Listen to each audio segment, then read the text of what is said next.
तो शुरू किया जाए inheritance of two gene. In general वो मोनोहाइब्रिड क्रॉस था, ये डाई हाइब्रिड। तो पहले क्रॉस देख लेते हैं, उसके बाद क्वेश्चन अंदर देखेंगे इसमें क्या है।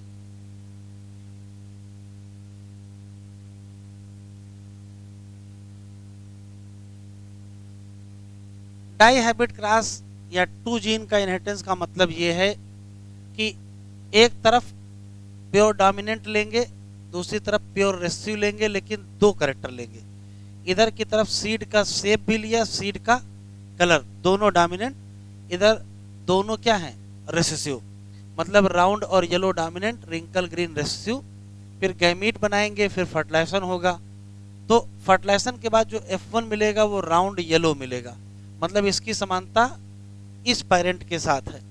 उसके बाद जब सेल्फिंग करेंगे तो सेल्फिंग में करने के लिए इस पर्टिकुलर के 4 प्रकार के गैमीट बनेंगे, इसके फिर 4 प्रकार के गैमीट बनेंगे, और कुल टोटल हमारे पास फिनोटाइप जो आएंगे, तो टोटल हमारे पास 16 प्रोजनी मिलेंगी। उसमें से जो फिनोटाइप की कंडीशन आएगी वो राउंड येलो होंगे 9, राउंड ग्रीन होंगे 3, येलो रिंकल होंगे 3 और ग्रीन रिंकल होंगे कितने 1। रेशियो 9:3:3:1। तो जो सीधे सीधे सवाल इससे आते हैं वो ये होते हैं कि आपसे कहेगा कि एक पर्टिकुलर राउंड येलो का क्रॉस एक रिंकल ग्रीन से हुआ है, बताओ F2 जनरेशन में कितने होंगे जो राउंड येलो होंगे। तो हम कहेंगे कि वो 9 होंगे, कितने में से 16 में से। इसी तरीके से राउंड ग्रीन कितने होंगे, तो हम कहेंगे 3 होंगे, कितने में से 16 में से। रिंकल ग्रीन भी कितने होंगे, 3 होंगे 16 में से, और ग्रीन रिंकल कितने होंगे, 1 होगा 16। ये तो सिंपल क्वेश्चन है, या तो सीधे सीधे ऐसे पूछेगा या रेशियो पूछेगा, या कभी कभार ऐसे होता है कि F2 जनरेशन में मान लेते हैं कि 1200 प्लांट मिले हैं, कि बताओ इसमें से कितने राउंड ग्रीन होंगे। तो 1200 को गुणा कर देंगे किससे, 3/16 से।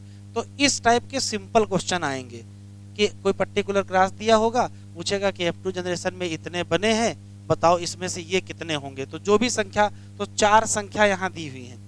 राउंड येलो पूछेगा तो 9 होंगे 16 में से, ये 3 होंगे, ये 3 होंगे और ये 1 होगा। ये सीधे सीधे क्वेश्चन है। या कैसे क्रॉस दे देगा कि कैपिटल आर कैपिटल वाई का cross capital R small Y से कराए जा रहे हैं। तो इसको देखते आप पहचान जाओगे कि ये F1 वाला है। अगर ये F1 वाला है तो फिर F2 की क्या मिलेगा कंडीशन, वो आपके दिमाग में है। तो सीधे सीधे क्वेश्चन तो ये हैं, लेकिन सवाल ये है कि मेंडल ने ये इनहेरिटेंस का क्रॉस क्यों कराया था, क्या पता करना चाह रहे थे। तो जो पता करना चाहे वो समझिए, ध्यान से देखेंगे। पता सिर्फ ये करना चाह रहे थे कि जब हम यहाँ एक कैरेक्टर लेते, मान लेते यहाँ लेते राउंड, तो यहाँ क्या लेते रिंकल लेते। तो अगर एक कैरेक्टर लेते तो F1 में सब के सब क्या होते, राउंड होते, और F2 में राउंड भी होते और रिंकल भी होते, और रेशियो क्या होता 3:1 होता। इन्होंने कहा ऐसा ना करें कि लाओ 2 कैरेक्टर एक साथ लेते हैं। तो दूसरा कैरेक्टर कौन सा ले लिए, इधर तरफ येलो लिए, इधर ग्रीन।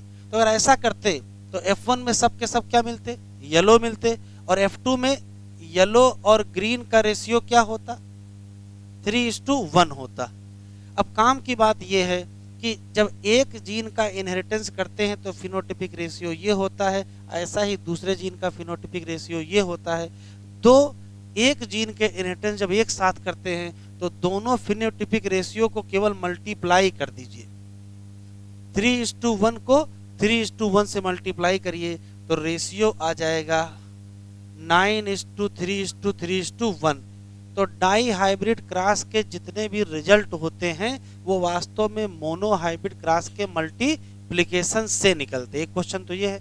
दूसरा, जिस तरीके से मोनो हाइब्रिड क्रॉस का कराने के बाद F2 जनरेशन में राउंड और रिंकल का जो जीन है वो अलग हो गया था, और तभी तो रिंकल भी दिखाई पड़ा और राउंड भी दिखाई पड़ा। ऐसे अगर ये लेते तो इस वाले क्रॉस में येलो किससे अलग हो जाएगा, ग्रीन से अलग हो जाएगा, और तभी 3:1 मिलेगा।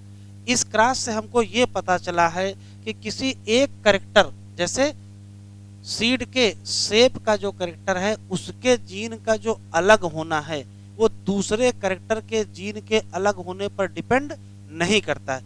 एक जीन, एक पर्टिकुलर कैरेक्टर के जो दो अलील होंगे उनका जो अलग होना है, दूसरे कैरेक्टर के जो दो अलील होंगे उनका जो अलग होना है, वो एक दूसरे पर डिपेंड नहीं करते। अगर ये दोनों अलग हो गए हैं तो ये दोनों भी क्या हो जाएंगे, अलग हो जाएंगे, और इसी को कहेंगे इंडिपेंडेंट असॉर्टमेंट।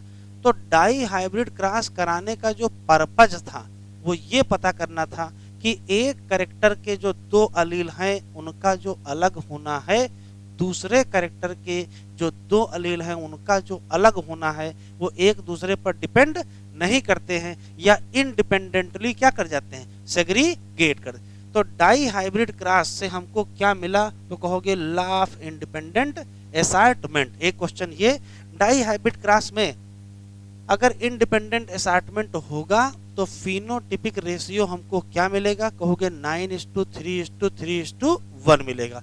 ये कहां से आता है, तो कहोगे 3:1 को गुणा कर दीजिए किससे, 3:1 से। बस इतने ही, सीधे सीधे कोई क्वेश्चन आएगा तो आप लगा ही लोगे, उसमें कोई दिक्कत नहीं होगी। अब चलते पढ़ लेते हैं। Mendel also work and cross a pea plant that differ in two character as seen in the cross between a pea plant that has seed कौन सा, येलो कलर और क्या, राउंड शेप, और दूसरे में सीड कैसा था, ग्रीन कलर और wrinkle shape. Mendel found that क्या, जो seed resulting from crossing of the parent have क्या, yellow colour and round shade shape. किसमें, ये F1 की बात हो रही है, F1 में ऐसा मिला। Here you can tell which of the character in a pair is yellow green color या round wrinkle shape was dominant। तो आपको पता चला कौन सा डोमिनेंट है। तो जो F1 में येलो दिखा तो येलो डोमिनेंट है, और F1 में राउंड देखा तो राउंड डोमिनेंट है। येलो कलर वाज क्या, dominant over green and round is dominant over wrinkle.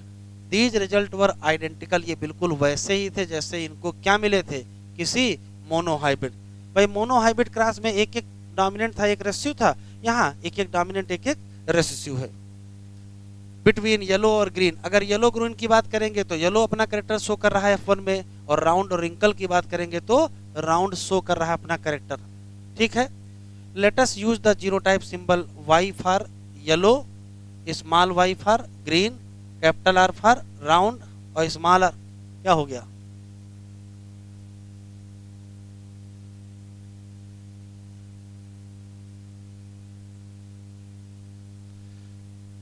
The genotype of the parent. देखिए यहाँ जो कुछ भी लिखा है उस, यहाँ जो कुछ भी लिखा है उसको आप अंडरलाइन करके याद नहीं करोगे, और याद करना भी नहीं है। सिर्फ जो लिखा उसको यस और नो सोचते चलना है कि जो लिखा वो जस्टिफाई करना है। यहाँ लिखा आपको रटना नहीं है। पेरेंट के जो जीनोटाइप है जब उनको लिखोगे तो ये capital R capital R capital Y F pure parent, ये भी क्या है, प्योर पेरेंट। फिर क्रॉस कराओगे तो रिटर्न डाउन कह रहा, फिगर देख लो 4.7 देख ही चुके हैं। गैमीट बनाओगे तो इधर की बनेगा क्या, कैपिटल R कैपिटल Y, इधर बनेगा स्मॉल r स्मॉल y, और जब फर्टिलाइजेशन करोगे F1 बनाओगे तो capital R small r capital Y small y, और ये होगा राउंड और ये होगा yellow. When Mendel self hybridize F1, इन्होंने पाया कि जो 3/4 हैं F2 के वो क्या हैं, येलो। तो 3/4 ही तो डोमिनेंट होते थे और 1/4 क्या थे, ग्रीन। इन्होंने रेशियो बताया कि येलो ग्रीन का अभी भी रेशियो क्या है, 3:1, जैसा मोनोहाइब्रिड में था वैसा ही डाईहाइब्रिड में भी। और राउंड और रिंकल की बात करें तो इनका भी सेग्रीगेशन किस रेशियो में हुआ, तो कहा जैसा सेग्रीगेशन एक जीन को लेकर के करते हैं वैसा ही सेग्रीगेशन हमको 2 जीन में मिलता है। मतलब 2 जीन एक साथ अगर हम उनका इनहेरिटेंस देखते हैं तो कोई कंफ्यूजन नहीं होता है। मतलब है एक जीन का अलग होना दूसरे जीन के अलग होने पर डिपेंड नहीं करता। इसी से क्या निकला, लॉ ऑफ इंडिपेंडेंट असॉर्टमेंट। इसी नाते तुरंत इसके बाद हेडिंग है क्या, लॉ ऑफ इंडिपेंडेंट असॉर्टमेंट। यहां सिर्फ ये याद रखना है मेंडल के 3 लॉ हैं। पहला लॉ, लॉ ऑफ डोमिनेंस, दूसरा लॉ और तीसरा लॉ। इसमें से कौन है जो मोनोहाइब्रिड क्रॉस के ऑब्जर्वेशन से निकला है और कौन है जो डाईहाइब्रिड से निकला है, law of independent assortment. In dihybrid cross phenotype round yellow, wrinkle yellow, round, हाँ येलो राउंड हो गया, फिर ग्रीन रिंकल ग्रीन, ऐसे देखते जाएंगे तो अंतर रेशियो क्या मिलेगा, 9:3:3:1 लिखा है। Such ratio was observe for several pair of character, जिसकी जिसकी मेंडल ने क्या की स्टडी। ये ratio 9:3:3:1 derive as a combination of क्या, तीन क्या है येलो, एक क्या है ग्रीन, तीन क्या है राउंड, एक क्या है, वो रेशियो वही है 3:1 का ही, बस मल्टीप्लाई करके 9:3:3:1 आया। इसमें तीन राउंड है, एक रिंकल है, तीन येलो है, एक ग्रीन है, मल्टीप्लाई करोगे तो ये रेशियो बन जाएगा।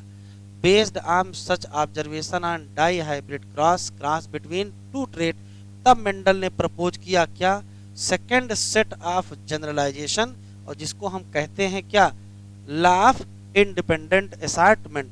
तो Mendel's law of independent assortment किस पर ऑब्जर्वेशन पर बेस्ड है, तो आंसर क्या दें, ये लॉ कहता है। तो जो कहता देखो वो इन्वर्टेड कामा में लिखा है, जो कहता है वो इन्वर्टेड कामा में लिखा है, इसको टिक कर लीजिए। क्या कहता है, जब कभी two pair of trait are combine in hybrid, दो अलग अलग कैरेक्टर एक साथ हाइब्रिड में दिखाई पड़े, येलो भी दिखाई पड़ा और राउंड भी दिखाई पड़ा। F1 में येलो राउंड था ना, F1 येलो भी दिखाई पड़ा, राउंड भी दिखाई पड़ा, लेकिन उसके बाद उसके अंदर कैरेक्टर तो थे ही, अगर होते ना तो F2 में दिखाई कहाँ पड़े। तो कह रहे जब कभी दो पेयर ऑफ ट्रेट कंबाइन कर जाते किसमें, हाइब्रिड में, तो फिर सेग्रीगेशन होता है किसका, एक पेयर ऑफ कैरेक्टर वो बिल्कुल इंडिपेंडेंट है किससे, other pair of character. Hindi में एक पेयर का सेग्रीगेशन दूसरे पेयर के सेग्रीगेशन पर डिपेंड नहीं करता है, और इसी को कहते हैं लॉ ऑफ इंडिपेंडेंट असॉर्टमेंट। और इसी नाते हमको रेशियो क्या मिला, 9:3:3:1। दो क्वेश्चन और याद रखिएगा, लॉ ऑफ डोमिनेंस का एक्सेप्शन क्या है, लॉ ऑफ डोमिनेंस का एक्सेप्शन इनकम्प्लीट डोमिनेंस, और लॉ ऑफ इंडिपेंडेंट असॉर्टमेंट का एक्सेप्शन क्या है, तो कहेंगे लिंकेज। 5 क्वेश्चन याद रखिएगा, law of dominance, law of segregation, law of independent assortment, dominance का एक्सेप्शन और इंडिपेंडेंट असॉर्टमेंट का एक्सेप्शन। 5 क्वेश्चन ये हैं। कह रहा पनेट स्क्वायर को जब आप ध्यान से समझोगे तो क्या दिखाई पड़ेगा, यहाँ इंडिपेंडेंट सेग्रीगेशन है two pair of gene during the meiosis, during production of egg and पर, कुछ भी पढ़ के रट के कुछ नहीं होने वाला है। कंसिडर द सेग्रीगेशन ऑफ एक pair of gene, capital R का सेग्रीगेशन किससे होगा, स्मॉल आर से, तो 50% में क्या जाएगा, कैपिटल आर, और 50% में इसी तरीके से कैपिटल वाई का सेग्रीगेशन किससे होगा, स्मॉल वाई से। क्योंकि F1 कैसा था, capital R small R capital Y small Y, ये दोनों अलग होंगे तो ये दोनों भी तो अलग होंगे। इन दोनों का अलग होना इन दोनों के अलग होने पर डिपेंड नहीं करता, इसी को कहते हैं इंडिपेंडेंट असॉर्टमेंट। तो फिर 50% में क्या जाएगा, कैपिटल आर, ये इंडिपेंडेंट होगा 50% सेग्रीगेशन ऑफ क्या, वाई। इसी तरीके से 50% स्मॉल आर बिल्कुल अलग होगा किससे, ना तो इस पर डिपेंड करेगा ना ही इस पर डिपेंड करेगा। बार बार 50-50% लिखा, कुछ कंफ्यूज ना होना। 50% केवल चांस है कैपिटल आर जाने का या कैपिटल वाई जाने का, और इधर क्या होगा, स्मॉल आर जाने का या स्मॉल वाई जाने का। अंततः क्या बनेंगे, 4 प्रकार के पालन बनेंगे, या 4 प्रकार के, एक ये होगा, एक ये होगा, एक ये होगा, एक ये होगा। और जब फर्टिलाइज के तो टोटल फ्रीक्वेंसी कितनी आएगी, 25-25%। जब 4 बनेंगे तो 1/4 हो जाएगा, 25% आ जाएगी। और कंबाइन करेंगे तो हमको बहुत सारे क्या मिलेंगे, जाइगोट मिलेंगे। देयर आर कितने, तो कह रहा 16 square. How many different type of genotype and how many different type of phenotype are formed. तो इसको याद रखने का तरीका समझ लीजिए। कभी जीनोटाइप फिनोटाइप निकालना हो, मोनोहाइब्रिड के सारे रिजल्ट को गुणा कर दीजिए। देखिए मोनोहाइब्रिड में आप ये बताओ जीनोटाइप कितने प्रकार का बनता है, अरे भैया 1:2:1 तो कितने प्रकार का हुआ, और फिनोटाइप 3:1 तो कितने प्रकार का। जो भी मोनोहाइब्रिड में होता है उसको मल्टीप्लाई करके डाई हाइब्रिड का निकालेंगे। तो अगर डाई हाइब्रिड में आपसे पूछे जीनोटाइप बताओ, तो मोनोहाइब्रिड में कितने प्रकार का, और 2 मोनोहाइब्रिड ही तो हैं, तो कितने प्रकार का हो जाएगा।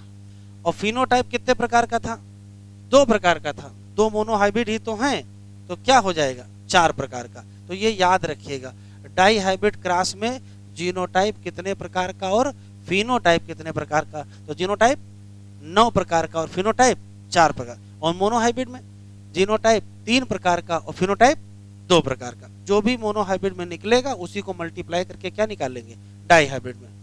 तो कोई भी आपके पास क्रॉस करने को दिया हो, कि कोई क्रॉस करा ले, आपसे पूछे कितने प्रकार का जीनोटाइप बनेगा, कितने प्रकार का फिनोटाइप बनेगा, मोनोहाइब्रिड का करा लीजिए और मोनोहाइब्रिड कराने के बाद जो भी रिजल्ट मिले उनको मल्टीप्लाई कर लीजिए। और डाई हाइब्रिड का, जैसे देखो अगर आपसे क्वेश्चन, मिटाएं इसको, अगर आपसे क्वेश्चन पूछे कैपिटल आर कैपिटल वाई का गुणा कैपिटल आर स्मॉल वाई से करें, बताओ कितने प्रकार का जीनोटाइप और कितने प्रकार का फिनोटाइप।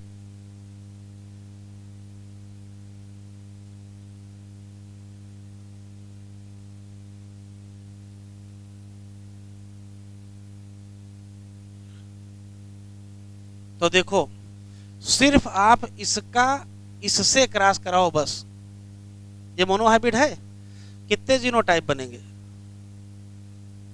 3। और कितने फिनोटाइप, फिनोटाइप बताओ भैया, ये तो वही है सिंपल F1 वाला है ना। और इससे कराएं तो सब कैपिटल वाई स्मॉल वाई के बनेंगे, हाँ या ना। कितने प्रकार का जीनोटाइप, 1। और कितने प्रकार का फिनोटाइप, जब जीनोटाइप 1 प्रकार का तो फिनोटाइप भी 1 प्रकार का। तो बताओ रिजल्ट में कितने प्रकार का जीनोटाइप, 4। वाह भाई वाह। अभी बताया है कि इसको इससे गुणा कर दीजिए, इधर से क्या लोगे 3, इधर से लोगे 1, तो कितने प्रकार का। अगर फिनोटाइप पूछे तो इसको इससे गुणा कर दीजिए, तो 2 को 1 से गुणा करेंगे तो क्या आएगा, 2 आएगा। अब ध्यान से सुने, मोनोहाइब्रिड क्रॉस का निकालेंगे और आपस में मल्टीप्लाई करके किसका रिजल्ट निकाल दोगे, डाई। कोई भी क्रॉस करा दे आपसे एग्जामिनर और पूछ ले कितने प्रकार का जीनोटाइप बनेगा, कितने प्रकार का फिनोटाइप बनेगा, तो सिंपल तरीका है, आप मोनोहाइब्रिड का निकाल लीजिए और निकालने के बाद जो भी रिजल्ट आए उनके आपस में गुणा कर दीजिए। बस ये ना करिएगा जीनोटाइप का गुणा फिनोटाइप से ना कर दीजिएगा, इधर जीनोटाइप तो इधर भी जीनोटाइप और इधर फिनोटाइप इधर। तो इसके क्रॉस से इधर 3 बने इधर 1 बना, तो नेट भी कितने रहेंगे, 3 ही रहेंगे। इधर 2 बने इधर 1 बना, तो नेट 2 ही बनेंगे। बहुत सिंपल सा क्वेश्चन। तो यहाँ पर भी अगर निकाला जाए तो डाई हाइब्रिड क्रॉस जो हम लोग करा रहे थे, तो कितने प्रकार के जीनोटाइप भैया, 3 प्रकार के बने थे एक में, तो दूसरे में भी तो 3 प्रकार के, तो कितने हो गए 9 प्रकार के। और फिनोटाइप 2 प्रकार के एक में, 2 प्रकार के एक में, तो गुणा करेंगे कितने प्रकार के, 4 प्रकार हो गए। बस सिंपल सी बात है,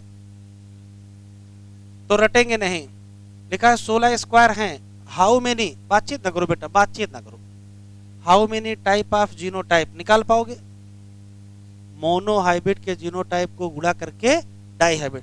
और कितने प्रकार के फिनोटाइप, तो जीनोटाइप कितने निकले थे 9 प्रकार के। और कितने प्रकार के फिनोटाइप, 4 प्रकार के। Note them and draw in the format given, जो फॉर्मेट दिया है उसमें लिखो। तो यहाँ लिखो जीनोटाइप फाउंड इन F2 और एक्सपेक्टेड फिनोटाइप कौन से, वो 9 प्रकार के जीनोटाइप यहाँ लिखो और सामने फिनोटाइप लिखो। ये कह रहा घर में काम करना। Can you using the Punnett square data work given genotypic ratio in F2 stage, what is the format given the genotype ratio, is the genotype ratio भी यही होगा, यस या नो। नो होगा। इधर देखो भैया, जीनोटाइप रेशियो 1:2:1 था और दूसरा जीनोटाइप भी रेशियो ही तो होगा, तो आंसर क्या आएगा, तो 1:2:1:2:4:2:1:2:1 होगा। ये रटा नहीं है, निकाले हैं। कैसे निकलेगा, देखो निकालेंगे, इस पूरे को 1 से गुणा करो, 1:2:1, इस पूरे को 2 से गुणा करो, 2:4:2, फिर इस पूरे को 1 से गुणा करो, 1:2:1, तो क्या आंसर आया 1:2:1 और 2:4:2 और 1:2:1। ये क्या है, ये है जीनोटाइपिक रेशियो। और कितने प्रकार के, 1 2 3 4 5 6 7 8 9। कोई दिक्कत, इस लेवल पे सवाल आएगा नहीं। Chromosomal theory of inheritance, chromosomal theory of inheritance में 4 क्वेश्चन है थ्योरी के, हेडिंग का नाम थ्योरी है तो 4 क्वेश्चन याद कर लेंगे, ठीक है। क्रोमोसोमल थ्योरी ऑफ इनहेरिटेंस किसने दिया, क्रोमोसोमल थ्योरी ऑफ इनहेरिटेंस का एक्सपेरिमेंटल वेरिफिकेशन किसने दिया, बस 2 क्वेश्चन ये हैं। और इसमें आगे इसका वेरिफिकेशन देने में एक्सपेरिमेंट किस पे किया गया, 3 ही क्वेश्चन है। अभी मिलेंगे, अंडरलाइन करवाएंगे। Mendel publish his work on inheritance character कब पब्लिश किया, तो ये तो रटना है, 1865। फिर कह रहा है कि इसको लोगों ने रिकॉग्नाइज किया, नहीं रिकॉग्नाइज किया, कब तक, 1900 तक। कह रहा बहुत सारे कारण हैं, ये जो बहुत सारे कारण हैं उसमें पहला कारण तो लिखा है communication was not easy. Communication इतना बढ़िया नहीं था, आज का समय होता तो किसी न किसी वैज्ञानिक को तो समझ में आ ही जाता। किसी पर्टिकुलर साइंटिफिक कॉन्फ्रेंस में उसको प्रेजेंट किया गया होगा, वहां जितने साइंटिस्ट बैठे थे किसी को समझ में नहीं आया, इसका मतलब दुनिया को समझ में नहीं आया, ऐसा था नहीं। अगर वही बात पूरी दुनिया में फैलती तो किसी न किसी को समझ में आ जाती, जैसा कि आज है, ठीक है। His work could not be widely publish, पूरी दुनिया में फैल नहीं पाया। दूसरा कारण है इनका जो कॉन्सेप्ट ऑफ जीन था, जिसको इन्होंने क्या कहा था, फैक्टर, ठीक है, जिसको इन्होंने कहा था स्टेबल एंड, ये लाइन टिक कर लीजिए, इसके ऊपर नीट लिख लीजिए, ये नीट में आई है, स्टेबल और डिस्क्रीट यूनिट। और कहा था यही वो है जो कंट्रोल करती है किसको, एक्सप्रेशन इन ट्रेट, और ये किसमें पाई जाती है, पेयर ऑफ एलील, और ये क्या नहीं करती है, ब्लेंड। कहा बात तो सब सही है लेकिन ये वास्तव में क्या है, कहा यही तो पता नहीं है। ये भैया स्टेबल होती है, ये डिस्क्रीट होती है, यही कैरेक्टर को कंट्रोल करती है, ये पेयर में पाई जाती है, ब्लेंड नहीं करती, इसकी इतनी प्रॉपर्टी है, ये है क्या, कहीं ये कुछ ना कुछ है। तो जो कुछ ना कुछ है वो बता नहीं पाए, इसी नाते इसको एक्सेप्ट नहीं किया गया। दूसरा कारण। तीसरा देखो, तीसरा कारण है मेंडल ने अपनी बात को समझाने में गणित लगा दी, mathematical approach to explain the biological. कहा बायोलॉजी समझाने के लिए गणित लगा रहे हो, ऐसे समझ में कुछ नहीं आता था, ठीक है। तो वैज्ञानिकों को, और ये बिल्कुल नई बात थी ना, इसी नाते क्या हो गई, उस समय के लोगों को ये समझ में नहीं आए। और finally Mendel work suggest that factor, फिर देखो क्या लिखा है, अगर एनसीईआरटी वाले, देखिए एनसीईआरटी वाले फर्जी में फुल स्टॉप नहीं लगाते हैं, किसी एक बात को 2 बार लिखे हैं तो कुछ पर्पज एक बार और मिल चुका है, तीसरी बार है अंडरलाइन कर रहे हैं। ये डिस्क्रीट यूनिट देखो यहाँ फिर लिखा है, यहाँ भी लिखा है, इसको टिक कर लीजिए, इंपॉर्टेंट है, ये आया भी एग्जाम में। इसका क्या नहीं दे पाए, क्या नहीं दे पाए, कहा आंखों से दिखाओ, ठीक है। हम भी देखें कौन सी चीज फैक्टर है जो डिस्क्रीट है, जो स्टेबल है, जो पेयर में है, जो ये सब बता रहे हो, दिखाओ कहाँ है, दिखा नहीं सकते हैं, तो दिखा नहीं पाए बेचारे, तो लोग इसको माने नहीं, ठीक है। क्या नहीं दे पाए, फिजिकल प्रूफ नहीं दे पाए, ठीक है। आर से व्हाट दे वर मेड, ये किस चीज के बने हैं। तो अगर आपसे क्वेश्चन पूछेगा, ये असर्शन रीजन में इसमें से कोई लाइन आ जाएगी, मेंडल का वर्क 1900 तक अनरिकॉग्नाइजेबल रहा, क्या कारण है। तो कोई भी कारण हो सकता है, 4 कारण दिए हुए हैं, कोई भी इसमें मिल जाएगा, कोई एक असर्शन के बाद रीजन 4 हैं, कोई भी रीजन दे देगा तो क्या हो जाएगा, सही। कौन कौन सा रीजन था, तो पहला रीजन था कि बात दुनिया भर में फैली नहीं थी, दूसरा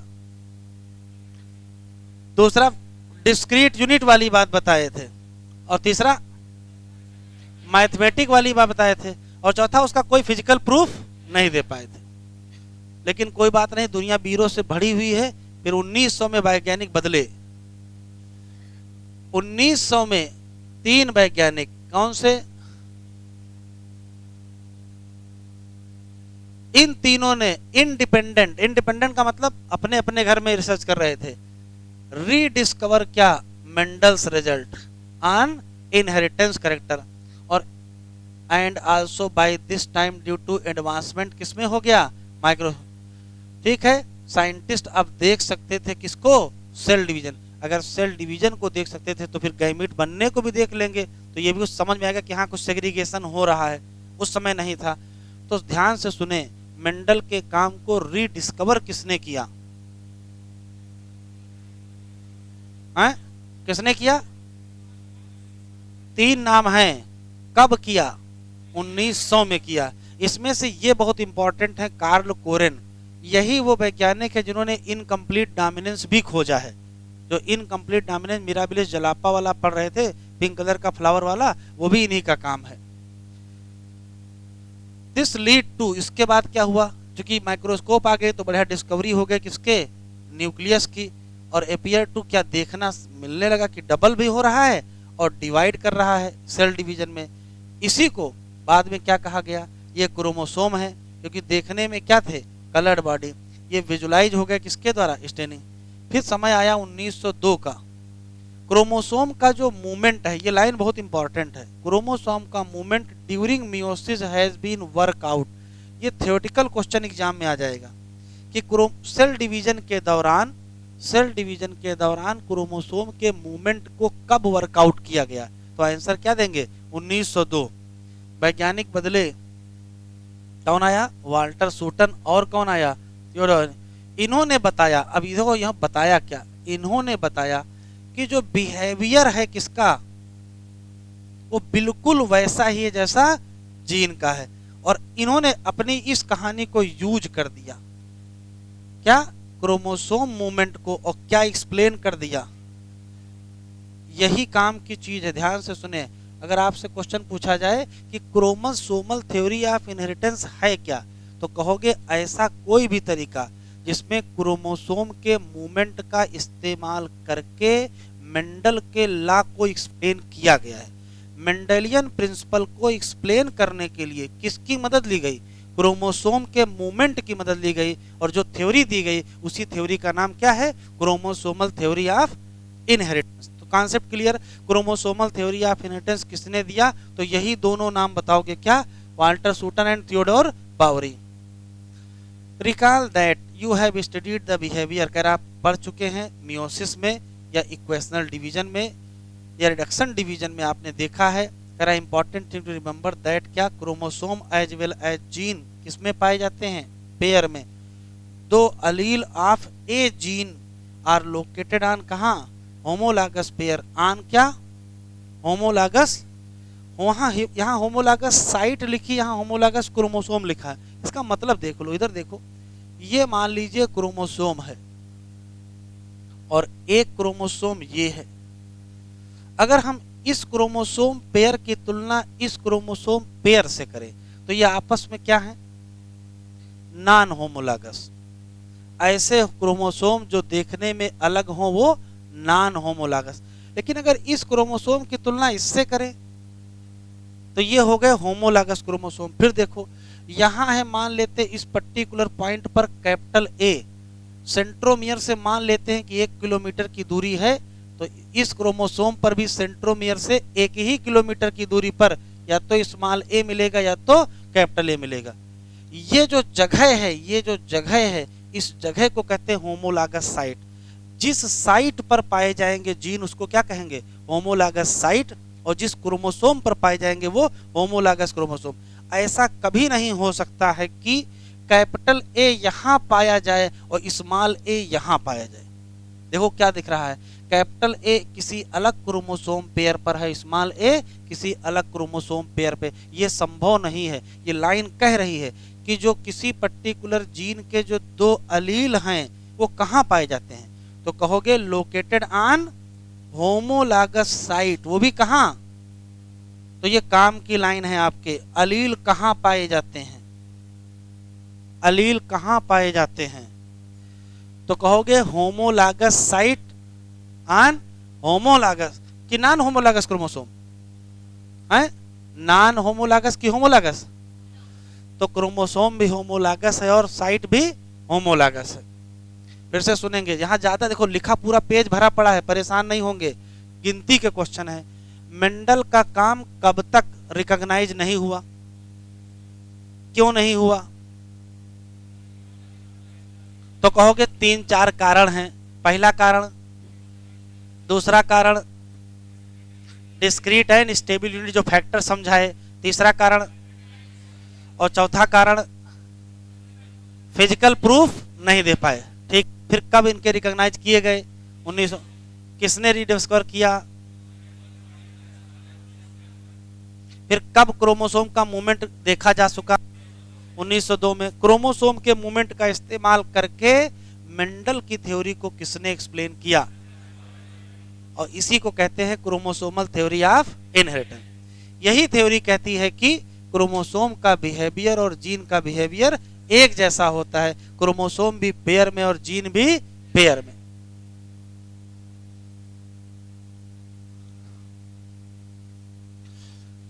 लिखा है, कह रहा कंपेयर करो किसके बीच? Behaviour of chromosome and gene. दुनिया में बहुत सारे वैज्ञानिकों ने कहा ना, ऐसा है ही नहीं, आपकी बात बिल्कुल गलत है। क्रोमोसोम का बिहेवियर जीन के बिहेवियर से अलग होता है, या जीन का बिहेवियर क्रोमोसोम के बिहेवियर से अलग होता है। कहा लिख के बताओ, तो ये लिख के बता दिए हैं। ठीक है, ये लिखा हुआ है क्रोमोसोम और जीन में अंतर, ध्यान से सुनेंगे। दोनों में लिखा है क्या? अकर इन पेयर। सही बात है, दोनों के लिए सेम है। यहां लिखा है सेग्रीगेट करते हैं कब?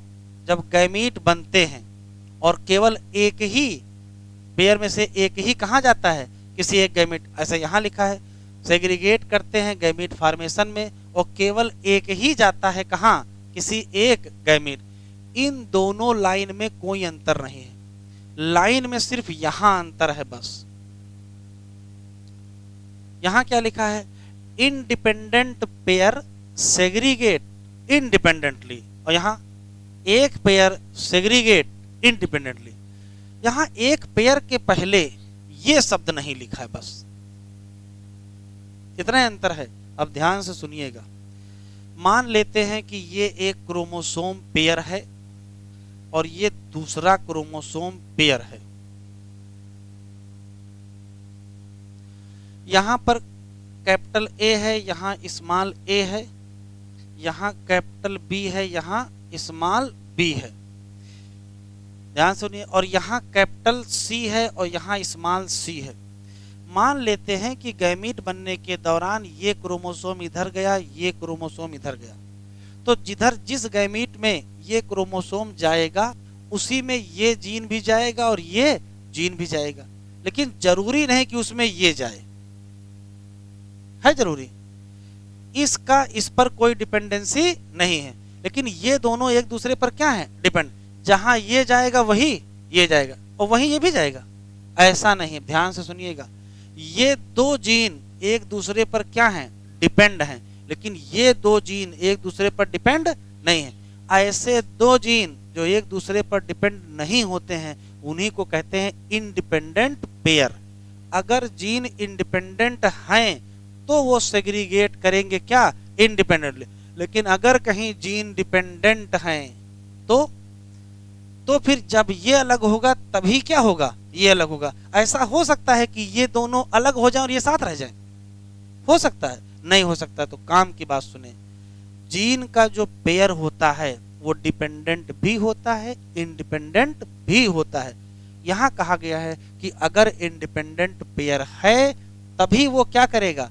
Independently segregate. लेकिन अगर डिपेंडेंट पेयर, जैसे ए इस पर क्या है? डिपेंडेंट है, फिर ये लागू नहीं हो। लेकिन क्रोमोसोम, इस क्रोमोसोम का अलग होना इस क्रोमोसोम पर डिपेंड होगा? बिल्कुल नहीं होगा, किसी कीमत पे नहीं होगा। तो ये सब इंडिपेंडेंट ही होते हैं। इसी नाते सीधे सीधे लिखा है एक जोड़ी क्रोमोसोम अलग हो जाएगा इंडिपेंडेंटली, किससे? दूसरे जोड़े से। तो ये लाइन किसके लिए लागू है? ये जीन के लिए लागू है। और ये लाइन किसके लिए लागू है? क्रोमोसोम के लिए। मैं फिर से रिपीट कर रहा हूं, जीन और क्रोमोसोम में कुछ समानताएं भी हैं, कुछ अंतर भी है। दोनों पेयर में है, कोई शक नहीं है। दोनों अलग होते हैं, कोई शक नहीं है, लेकिन बस अलग होने में शक है। अगर जीन का पेयर इंडिपेंडेंट है तो इंडिपेंडेंटली सेग्रीगेट होगा। क्रोमोसोम का पेयर डिपेंडेंट होता ही नहीं है, इस नाते वो हमेशा क्या होगा? अलग होगा। तो जीन का पेयर दो प्रकार का होता है, डिपेंडेंट भी और इंडिपेंडेंट। और जबकि क्रोमोसोम का पेयर ऐसा नहीं होता है, वो शुद्ध रूप से क्या होता है? इंडिपेंडेंट ही होता है। तो ये तीनों बातें किसकी हैं? जीन की। और ये तीनों बातें लिखा है, पता करो कॉलम ए और कॉलम बी क्या है, तो पता हो ही चुका है। ये सब जनरल कहानी है, इसमें कुछ खास है नहीं। यहाँ ऐसे दिया हुआ है कि जब अलाइनमेंट होता है मेटाफेज में तो देखो ऑरेंज वाले किससे जुड़े हुए हैं, ग्रीन, मतलब ये पर्टिकुलर पोल होगा, ये दूसरा पोल होगा ना, तो अब ये दोनों इस पोल पर जाएंगे, ये दोनों इस पोल पर जाएंगे। लेकिन ऐसा भी तो हो सकता है जिस पोल पर ऑरेंज जाए हो सकता है उधर क्या चला जाए, रेड पर, और जिधर येलो जाए उधर क्या चला जाए, ग्रीन। तो इन दोनों का अलग होना इन दोनों के अलग होने पर डिपेंड नहीं करता है, यही इंडिपेंडेंट असॉर्टमेंट। अगर ऐसे इंडिपेंडेंट असॉर्टमेंट करेंगे तो गैमीट ऐसे बनेंगे, और अगर ऐसे इन करेंगे तो गैमीट ऐसे। अंतर देखो, यहाँ ऑरेंज के साथ और यहाँ ऑरेंज के साथ रेड, क्योंकि क्या हुआ था जब मेटाफेज पर अरेंजमेंट हो रहा था तो यहाँ ऑरेंज के साथ क्या लग गया था, ग्रीन, और यहाँ ऑरेंज के साथ रेड। एक जोड़ी का अलग होना दूसरी जोड़ी के अलग होने पर डिपेंड नहीं करता। इस पैराग्राफ से कुछ नहीं आने वाला है, अभी तक कुछ नहीं आया है, और इस पैराग्राफ में बहुत सवाल हैं, इस पैराग्राफ में बहुत सारे सवाल हैं। सूटन एंड बॉरी, पूरा नाम नहीं लिखा है, इन्होंने बताया क्या क्या कहा, पेयरिंग और क्या, किसका, पेयर ऑफ क्रोमोसोम, इसी से हो जाता है क्या, segregation of pair of factor. Hindi में इन्होंने बताई, कहा देखो जो आप कह रहे थे कैसे इकट्ठा होंगे कैसे अलग होंगे हमको समझ में नहीं आ रहा है। इन्होंने कहा जब क्रोमोसोम का पेयर बनेगा तब जीन का पेयर बन जाएगा, और जब क्रोमोसोम सेग्रीगेट करेंगे तब जीन सेग्रीगेट करेंगे। तो किसी वैज्ञानिक ने कह दिया कि हो सकता है कि वो इंडिपेंडेंट ना हो, तो कहा कोई बात नहीं, अगर डिपेंडेंट होंगे तो सेग्रीगेट नहीं करेंगे, लेकिन अगर इंडिपेंडेंट हैं तो सेग्रीगेट कर जाएंगे। तभी फिर लड़ाई हो गई दोनों लोगों में। सूटन ने अकेले कहा, सूटन यूनाइट, हाँ पहले मिलके कह रहे थे, इन्होंने अपना जो ज्ञान था किसका, क्रोमोसोमल, उसको किससे मिला दिया और कहा यही क्या है, क्रोमोसोमल। तो पलट देते हैं, अगर chromosomal theory of inheritance given by पूछे तो या तो आंसर सटन एंड बाउरी देना, अगर सटन एंड बाउरी ना मिले तो फिर अकेले क्या दोगे, सटन दोगे। दुनिया भर के वैज्ञानिक पूछ रहे इसका कोई एक्सपेरिमेंटल प्रूफ है, कहा प्रूफ के प्रयास कर रहे हैं, अभी मार्गन को सूचना भेजी है, हो सकता वो बताएं। ठीक है, तो ध्यान सुने, क्रोमोसोमल थ्योरी ऑफ इनहेरिटेंस दिया किसने, सबसे बढ़िया सटन या तो सटन एंड बाउरी, लेकिन जैसे चेंज करेगा एक्सपेरिमेंटल वेरिफिकेशन वैसे बदल जाएगा। पेपर उठा के देखे,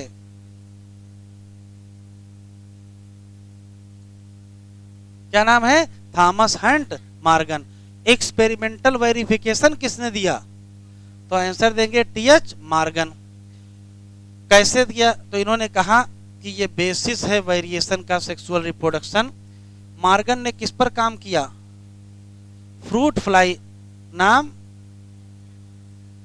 और यही सुटेबल थी इनकी स्टडी के लिए, उसके कारण इन्होंने कहा कि ये ग्रो कर सकती है कहाँ, सिंपल सिंथेटिक मीडियम, ये कंप्लीट करती है अपनी लाइफ कम समय में, 2 हफ्ते में। एक ही मेटिंग से ढेर सारे क्या बनेंगे, प्रोजनी बनेंगे। और यहाँ बिल्कुल क्लियर क्या है, मेल और फीमेल, और यहाँ बहुत सारे क्या हैं, हेरिडिटरी वेरिएशन है, जिनको हम देख सकते हैं किससे, क्वेश्चन केवल जरूर सुनो, गिनती के सवाल हैं, पेपर उठा के देखें, क्रोमोसोमल थ्योरी ऑफ इनहेरिटेंस से थ्योरेटिकल सवाल आता है, तो गिनती के सवाल हैं। पहला सवाल यह है कि कब तक इनका काम ध्यान नहीं दिया गया, क्यों नहीं ध्यान दिया गया, उसके अपने कारण हैं। फिर कब ध्यान दिया गया, किसने ध्यान दिलाया, 3 वैज्ञानिक हैं, हाँ, उस समय तक माइक्रोस्कोप की खोज हो गई थी, तो क्या देखा जा गया, क्रोमोसोम का मूवमेंट 1902 में। फिर इन लोगों ने कहा कि क्रोमोसोम के मूवमेंट की जो कहानी है उसको मिला दीजिए किसके साथ, जेनेटिक्स प्रिंसिपल के इनके साथ, और बना दीजिए क्या, नई थ्योरी, उसका नाम chromosomal theory. Chromosomal theory of inheritance किसने दिया, तो सटन एंड बाउरी, या फिर क्या कहोगे, सटन ने दिया, लेकिन प्रूफ नहीं दे पाए थे। प्रूफ किसने दिया, टीएच मार्गन। और कैसे दिया था, एक्सपेरिमेंट, किस पर किया था, किस पर, फ्रूट फ्लाई पर, और फ्रूट फ्लाई पर ही क्यों किया था? तो उसके 4 कारण हैं। पहला पहला आसानी से ग्रो कराएगी। पता लगा लैब में पाले हैं, मक्खी गई उड़, लौट के आई ही नहीं, है ना। अब लौट के नहीं आएगी तो कैसे पता चलेगा कितने बच्चे हुए और कौन कौन सा करेक्टर हुआ है? तो लौट के, भैया इतना खुश काहे हो जाते हो? है? जैसे बच्चों की बात आती खुश हो जाते हो। तो एक तो सबसे पहले आसानी से रह लेती थी वहां। लाइफ साइकिल क्या थी? 2 हफ्ते की। सिंगल मीटिंग में बहुत सारी प्रोजरी बनती थी, बहुत क्लियर डिफरेंशिएशन मेल फीमेल का था, और साथ में बहुत सारे कैरेक्टर क्या थे? कंट्रास्टिंग थे, जिसको आसानी से देखा जा सकता था।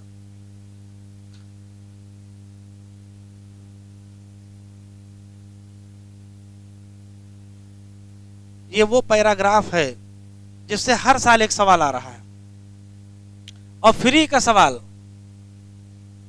इस पैराग्राफ को नीचे से पढ़ लें, हाँ नीचे से पढ़ लें, यहां से ये 4 लाइनें, यही 4 लाइनें घुमा फिरा करके आ रही हैं। तो पहले यही पढ़ते हैं। अल्फ्रेड स्टटवेंट ने क्या यूज किया? Frequency of recombination. किसके बीच? On the same chromosome. और इसी से इन्होंने क्या नाप लिया? Distance between gene. और फिर उसी दूरी के हिसाब से इन्होंने क्या कर दिया? मैप कर दिया। कहां? On chromosome. इसी को कहते हैं क्या? Genetic mapping. तो सीधे सीधे सवाल, जेनेटिक मैपिंग किसने किया? अल्फ्रेड स्टटवेंट ने किया। इन्होंने क्या यूज किया? Frequency of recombination. और उसी से क्या नाप लिया? और उसी से क्या बता दिया? उनकी पोजीशन बता दिया। अब हिंदी में सुने ध्यान से। अल्फ्रेड स्टटवेंट ने 2 जीन के बीच की जो दूरी है उसको पता करने के लिए उसका जो रिकॉम्बिनेशन की फ्रीक्वेंसी, उसी को यूज किया। कहा अगर 2 जीन के बीच 10% की रिकॉम्बिनेशन फ्रीक्वेंसी है तो उन दोनों जीन के बीच की दूरी 10 सेंटीमार्गन है। जितनी रिकॉम्बिनेशन फ्रीक्वेंसी उतनी ही दूरी होती है। और कहा दूरी के हिसाब से हम डिफरेंट जीन को एक क्रोमोसोम पर अरेंज कर सकते हैं, और उसी को कहेंगे क्या? Chromosomal mapping. तो रटने वाला सवाल, क्रोमोसोमल मैपिंग किसने किया? अल्फ्रेड स्टटवेंट ने किया। इस मैपिंग में क्या किया गया? डिफरेंट जीन के पोजीशन बताई गई। किस आधार पर? डिस्टेंस के आधार पर। और डिस्टेंस कहां से पता चली? तो कहा रिकॉम्बिनेशन की फ्रीक्वेंसी। तो ये बार रट लीजिए, एज सच क्वेश्चन आ रहा है, कुछ भी टेढ़ा मेढ़ा हो नहीं रहा। उसके ऊपर देखो क्या लिखा है।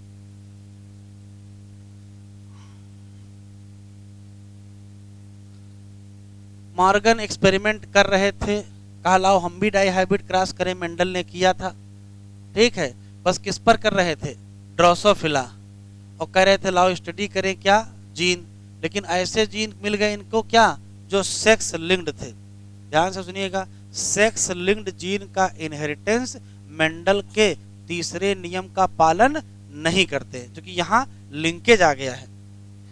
The cross were similar to the di hybrid cross carried by Mendel. जैसा मेंडल बताए थे बिल्कुल वैसे किए थे।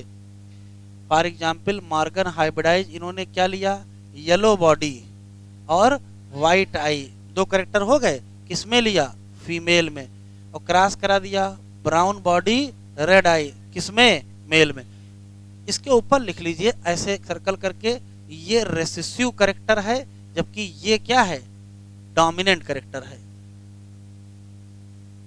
वो दोनों क्या हैं? रेसेसिव, और ये दोनों क्या हैं?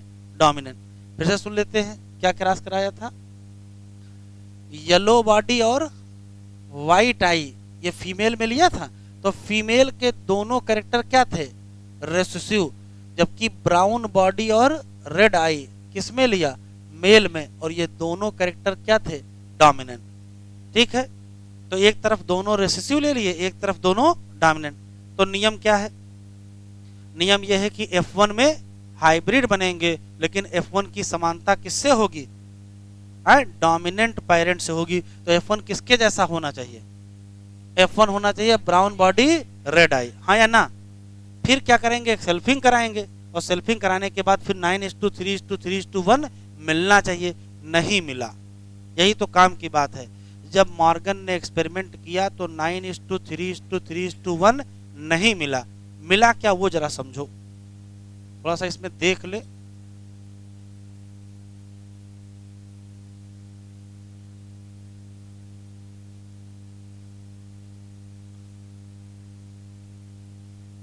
अभी देखिए जरा, अगर इंडिपेंडेंट असार्टमेंट हो तो 9:3:3:1 मिलेगा।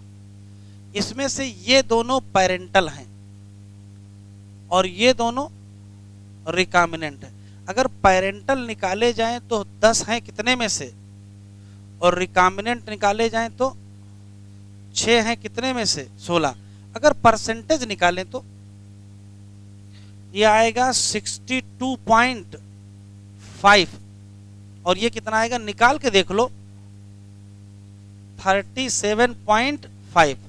ये बेटा है जब सब कुछ सही होगा, इंडिपेंडेंट असार्टमेंट होगा। मॉर्गन ने जब एक्सपेरिमेंट किया तो देखो हाल क्या हुआ, पेरेंटल बढ़ के कितना हो गया 98 पॉइंट कितना है 2.7% और रिकॉम्बिनेंट घट के कितना हो गया 1.3। चीज जो आपको समझ में आ जानी चाहिए वो ये है, ध्यान से सुनेंगे। मॉर्गन कह रहे हैं कि अगर ऐसे दो कैरेक्टर लिए जाएं जो एक ही क्रोमोसोम पर लोकेटेड होंगे तब जीन के बीच लिंकेज होगा और पेरेंटल बढ़ जाएंगे तो रिकॉम्बिनेंट घट जाएंगे। ठीक है, फिर इन्होंने 2 क्रॉस कराए थे। दूसरे में डाटा क्या दिया है, दूसरे में डाटा दिया है 62.8 और ये 37.2। कहा ये बताओ जब लिंकेज ही हो रहा है, जब लिंकेज ही हो रहा है तो सब में यही डाटा मिलना चाहिए था, ये क्यों मिल रहा है। तो कहा ध्यान से देखोगे तो ये भी क्या है बढ़ा हुआ है, हाँ या ना, 62.5 से बढ़ा है। और ध्यान से देखो तो ये भी क्या है घटा हुआ है। कहा नियम हमारा ये है कि अगर एक ही क्रोमोसोम पर दोनों जीन होंगे तो वो आपस में जुड़े होंगे जिससे पेरेंटल बढ़ेंगे, रिकॉम्बिनेंट घटेंगे। कहा कितना बढ़ेंगे और कितना घटेंगे ये इस बात पर डिपेंड करेगा कि जो 3 जीन हैं, जो 3 जीन हैं वो कितनी दूरी पर हैं। देखिए ध्यान से, 1 जीन, 2 जीन और 3 जीन, ये ए है, ये बी है और ये सी है। तो ए और सी के बीच दूरी ज्यादा है और ए और बी के बीच की दूरी कम है। तो जब दूरी कम होगी तो लिंकेज ज्यादा होगा तो ये दिखाई पड़ेगा, और अगर दूरी ज्यादा होगी तो लिंकेज कम होगा तो ये दिखाई पड़ेगा। और ये कब दिखाई पड़ेगा, सॉरी ये कब दिखाई पड़ेगा, ये जब लिंकेज नहीं होगी। तो कंक्लूसिव जो बात आपको समझ में आ जानी चाहिए, यहां जितनी कहानी दी है एनसीईआरटी से उसका हल निकलना नहीं है। एक तो क्रोमोसोमल मैपिंग वाला सवाल यहाँ आता है, ABCD करके जीन दे देता है और कहता है अरेंज करके बताओ कि CBDA कैसा जीन है, वो आपको अरेंजमेंट करना पड़ेगा। तो जो कंक्लूसिव बात ये है, मॉर्गन कहते हैं कि किसी एक क्रोमोसोम पर पाए जाने वाले जीन आपस में फिजिकली लिंक्ड होते हैं जिससे इंडिपेंडेंट असार्टमेंट नहीं होता है। इसी नाते F2 रेशियो 9:3:3:1 नहीं मिलता है। इसी नाते पेरेंटल बढ़ जाते हैं और रिकॉम्बिनेंट घट जाते हैं। कितना बढ़ेंगे या कितना घटेंगे ये इस बात पर डिपेंड करेगा कि दोनों जीन की दूरी कितनी है। अगर दूरी ज्यादा होगी तो लिंकेज कम होगा तो फिर इतना बढ़ेंगे, और अगर दूरी बहुत कम होगी तो लिंकेज बहुत ज्यादा होगी तो इतना हो जाएगा। बस इतनी सी बात है जो आपको समझ में आ जानी चाहिए।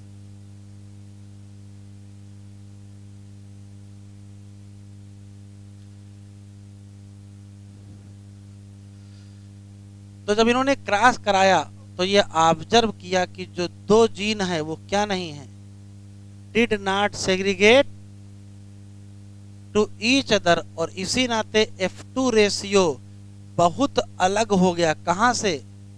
9:3:3:1, जो कि एक्सपेक्टेड था। कब? जब दोनों जीन क्या होते? इंडिपेंडेंट।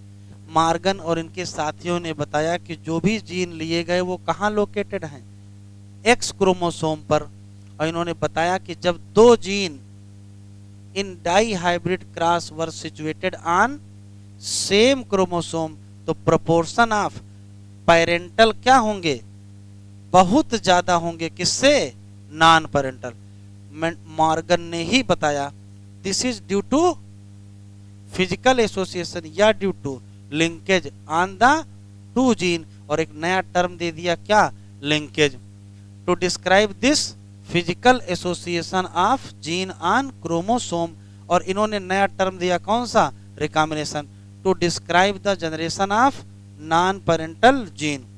मॉर्गन और उनके साथियों ने पाया कब? कि when gene are grouped on same chromosome, तो कुछ जीन क्या होते हैं? Tightly link. तो जब टाइटली लिंक होंगे तो बहुत लो रिकॉम्बिनेशन, जैसे कि किसमें? क्रॉस ए में। तो क्रॉस ए में रिकॉम्बिनेशन देखो कितने % बचा है? बहुत कम बचा है। और क्रॉस बी में तो ठीक ठाक है। हाँ, वो अलग बात है किससे कम है? 37.5 से तो क्या है? कम है।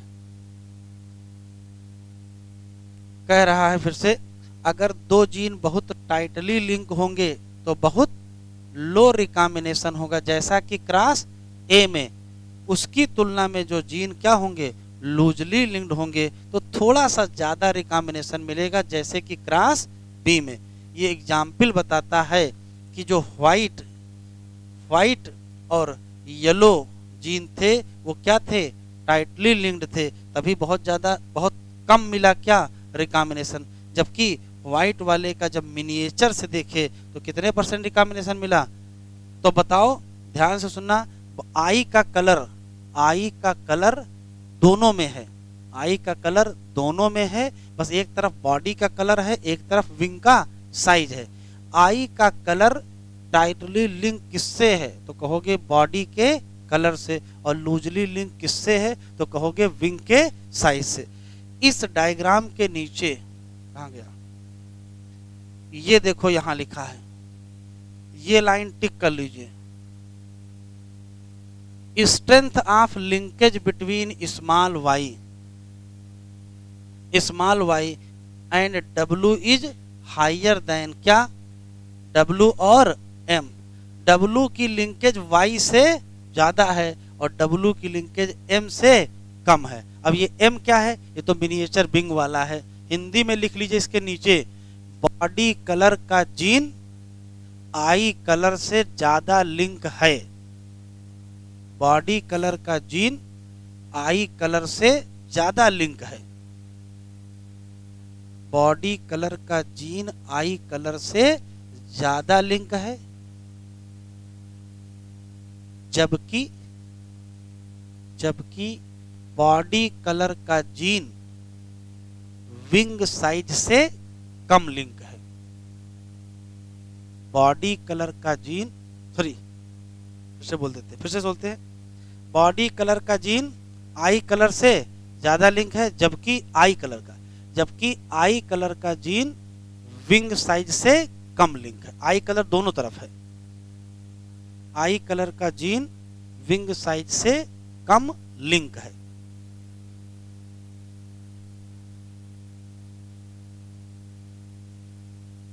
पॉलीजेनिक इनहेरिटेंस, फ्री के सवाल, इन दो हेडिंग से फ्री का सवाल आ रहा है।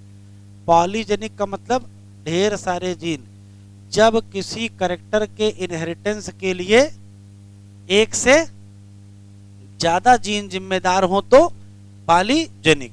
देखते हैं क्या बेटा, बतियाओ नहीं। कुछ अगर डाउट हो तो मैं फिर से रिवाइज कर देता हूँ। मॉर्गन वाले में हकीकत ये है कि एनसीईआरटी में बहुत कम लिखा है, वो सब डिटेल में पढ़ने वाली चीज है। लिंकेज एंड रिकॉम्बिनेशन जितने कम पैराग्राफ में निपटा दिए हैं उतने कम में उसका काम चलेगा नहीं, ठीक है। तो फिर भी मोटा मोटा याद ये रखना कि टर्म लिंकेज किसने दिया, टर्म रिकॉम्बिनेशन किसने दिया, एक्सपेरिमेंट किसने किया, किस पर किया, कौन कौन से कैरेक्टर लिए थे।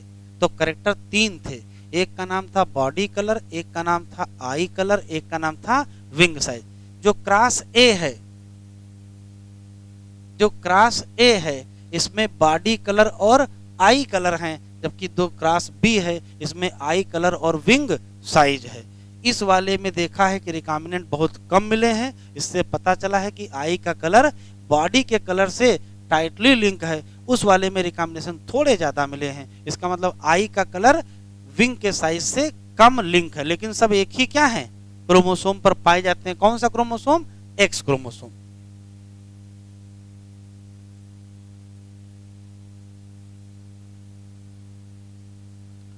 मेंडल ने स्टडी किया है, mainly describe those trait that have क्या, distinct alternate form such as क्या, फ्लावर कलर जैसे पर्पल होंगे या वाइट। लेकिन आपने देखा होगा क्या बहुत ऐसे ट्रेट होते हैं जहां बिल्कुल स्पष्ट नहीं होता है। जैसे एग्जाम्पल देखें, ह्यूमन वी डोंट जस्ट टाल एंड शार्ट, ऐसा तो है नहीं। अगर टाल और शार्ट दो ही होते तो दो ही हाइट के लोग होते, या तो 7.5 फीटे होते या तो 3.5 फीटे होते, है ना, बीच का हाइट फिर ना होते, जबकि ऐसा है नहीं, क्योंकि दो डिस्टिंक्ट अल्टरनेटिव ही नहीं है। यहाँ क्या है,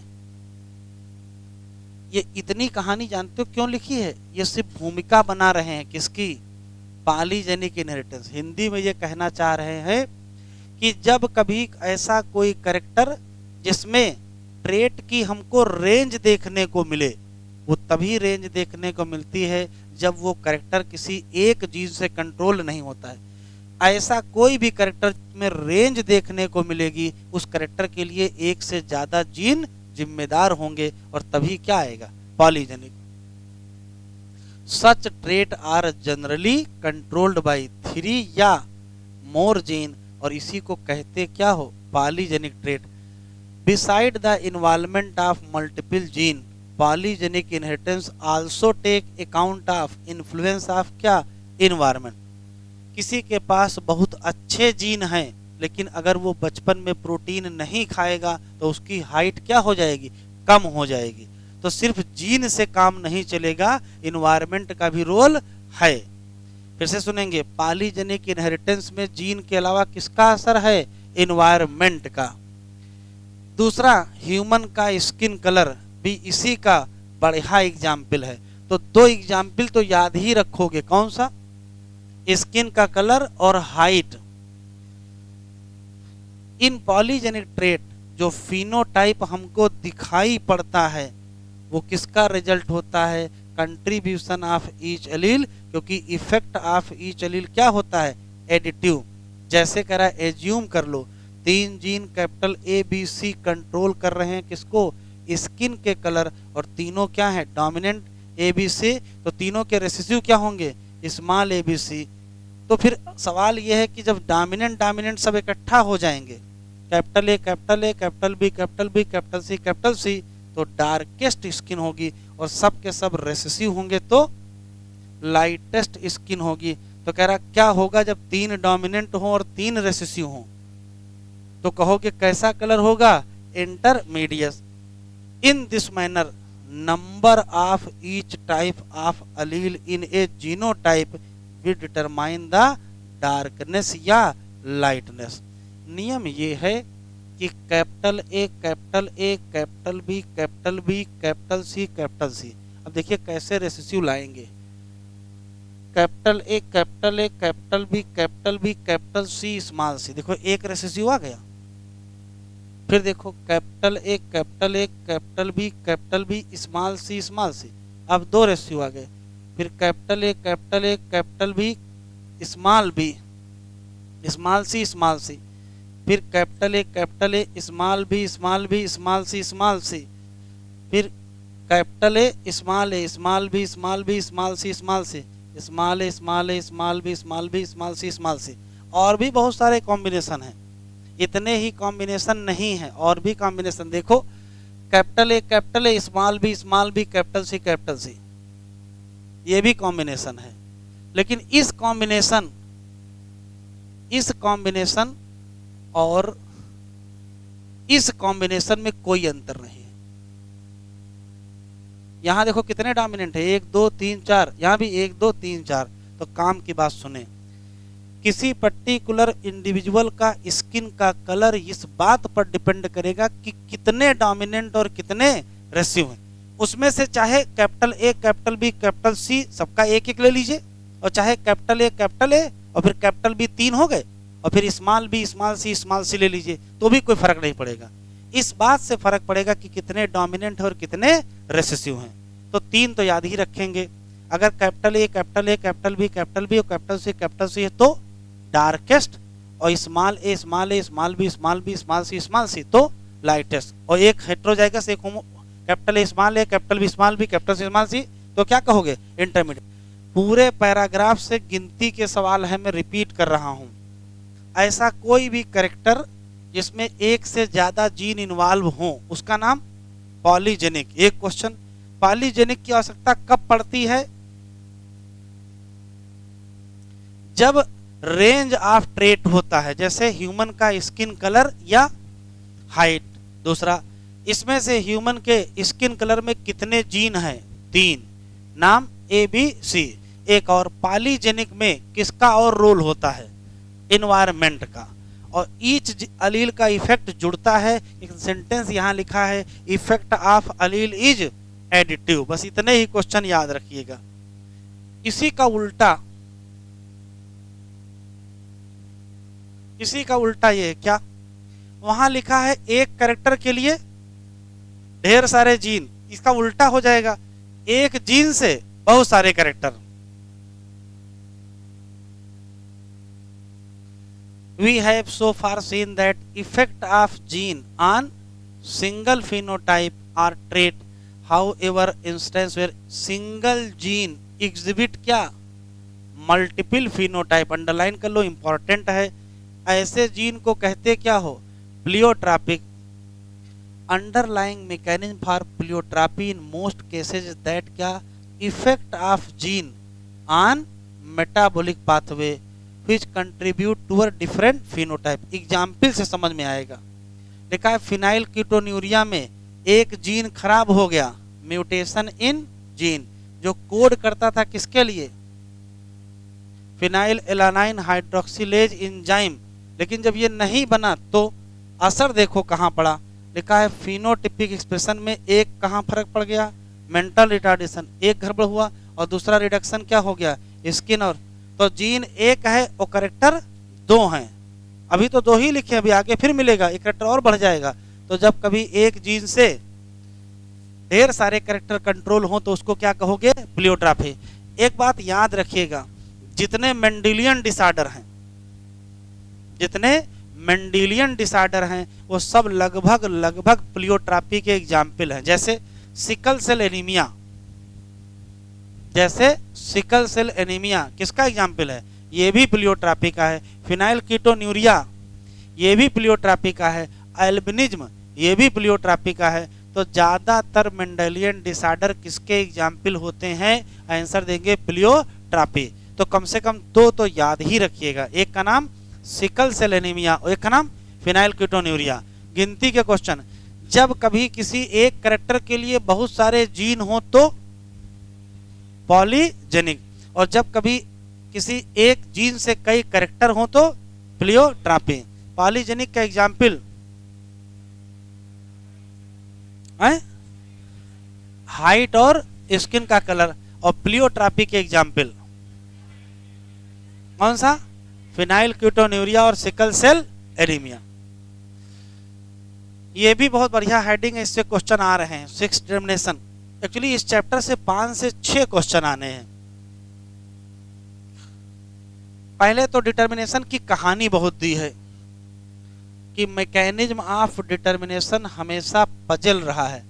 बिफोर जेनेटिक्स की खोज के पहले शुरुआती क्लू कि क्रोमोसोम की कोई मैकेनिज्म है सेक्स के डिटर्मिनेशन में, ये हमको किस समय ले जाती है, उस समय जब एक्सपेरिमेंट कर रहे थे किस पर, इंसेक्ट पर, और साइटोलॉजिकल ऑब्जर्वेशन कर रहे थे क्या, नंबर ऑफ इंसेक्ट में, और पता चल रहा था क्या, कॉन्सेप्ट ऑफ जेनेटिक या chromosomal basis of sex determination.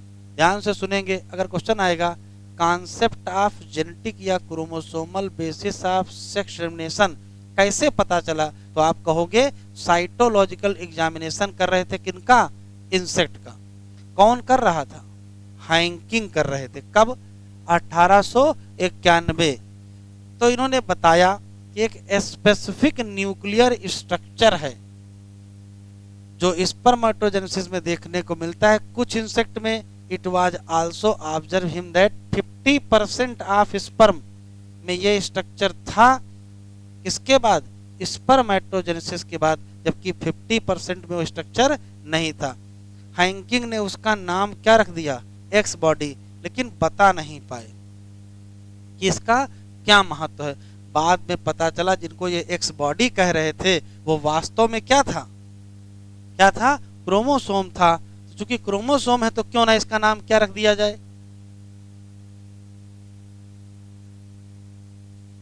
तो इसका नाम क्या रख दिया गया, से एक्स क्रोमोसोम। पूरा पेज पढ़ने के बाद या पैराग्राफ पढ़ने के बाद सवाल सिर्फ दो हैं। Chromosomal basis of sex determination किसके एक्सपेरिमेंट के बाद निकल के आया, हैंकिंग। और किस पर एक्सपेरिमेंट कर रहे थे, इंसेक्ट पर। और क्या ऑब्जर्व किया, कहा एक विशेष स्ट्रक्चर है जो 50% स्पर्म में है और 50 में नहीं है। कहा क्या नाम है, कहा इसका नाम एक्स बॉडी है। समय बदला, अच्छी माइक्रोस्कोप आई, पता चला जिसको ये एक्स बॉडी कह रहे थे वो क्या है, एक्स क्रोमोसोम है। तो नाम उसका क्या रखना पड़ा, क्रोमोसोम एक्स। ठीक, आगे बढ़ते हैं। इन्होंने ही बाद में बताया कि बहुत सारे ऐसे इंसेक्ट हैं जिसमें सेक्स डिटरमिनेशन की मैकेनिज्म कैसी है, एक्सओ टाइप। एक्सओ टाइप का मतलब देखो, आल एग में क्या मिलेगा, एक्स। ध्यान से सुनिएगा, एक्सओ टाइप का मतलब आप समझ लीजिए। एक्सओ टाइप का मतलब है कि ये मेल में कह रहे हैं एक्सओ, मतलब एक स्पर्म में एक्स होगा, दूसरे में एक्स नहीं होगा। लेकिन फीमेल की बात करेंगे तो दोनों में एक्स होगा। तो ऐसे केस में क्वेश्चन पूछा जाता है इंसेक्ट में कौन सा डिटरमिनेशन है, कहोगे एक्सओ। तो जरा ये बताओ कि मेल दो प्रकार के गैमीट बनाएगा कि फीमेल, तो कहेंगे मेल दो प्रकार के गैमीट बनाएगा, एक में एक्स होगा और एक में एक्स नहीं होगा। एक्स क्रोमोसोम एग में पाया जाएगा बाकी क्रोमोसोम के साथ, लेकिन जब हम देखेंगे इस तो एक्स क्रोमोसोम कुछ में होगा और कुछ में नहीं होगा। जब एग को फर्टिलाइज करें ऐसे स्पर्म से जिसमें क्या हो, पानी पी लेते तो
जरा इधर देख लें थोड़ा सा। सेक्स डिटरमिनेशन में चार बातें आपको याद रखनी है। X X X Y, Z W, Z Z, X O. ये 4 याद रखिएगा। इसमें से ये है ह्यूमन का, ये बर्ड का, या तो हम बेटा बातचीत ना करो, थोड़ी देर और रुक जाओ, थोड़ी देर। या तो इंसेक्ट, अगर इंसेक्ट ना मिले तो ग्रास हापर बताओगे। ये बहुत विशेष है, सिर्फ किसमें पाया जाएगा, मॉथ। इसमें इधर जो कुछ भी लिखा है और इधर जो कुछ भी लिखा है, यहां एक क्वेश्चन खूब आता है, निम्नलिखित में से कौन होमोगेमेटिक है या कौन हेटेरोगेमेटिक। तो याद रखें, देखें यहां 2 एक्स हैं, दोनों प्रकार के गैमीट बनेंगे एक जैसे, तो होमोगेमेटिक के हेटेरोगेमेटिक क्या कहोगे, होमोगेमेटिक। तो ह्यूमन में फीमेल क्या है, होमो, लेकिन यहां 2 प्रकार के बनेंगे हेटेरोगेमेटिक, तो ये क्या होगा, हेटेरोगेमेटिक। लेकिन बर्ड के केस में ये क्या होगा, और ये तो मेल इसमें क्या है, इंसेक्ट या ग्रास हापर में फीमेल होमोगेमेटिक और मेल, ये क्या है। और मॉथ के केस में ये हेटेरोगेमेटिक और ये, आराम से बताएं, क्वेश्चन खूब एग्जाम में आता है। क्वेश्चन कहता है मेल की हेटेरोगेमेटी किसमें किसमें है, मेल की हेटेरोगेमेटी,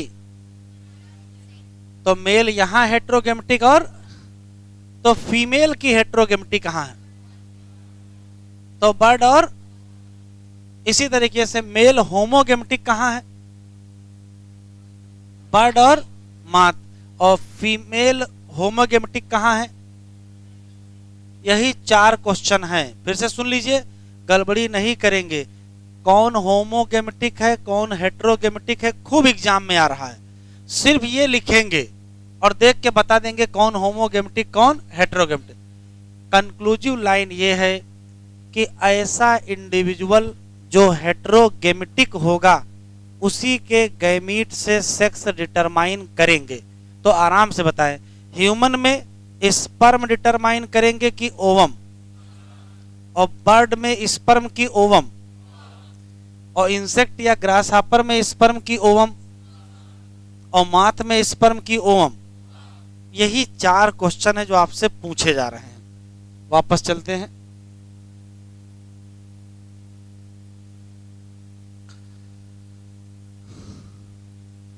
तो कह रहा है कि अगर एग को फर्टिलाइज करिए उस स्पर्म से जिसमें क्या हो, एक्स हो, तो रिजल्ट, और अगर उससे फर्टिलाइज करिए जिसमें ना हो तो रिजल्ट क्या होगा, मेल।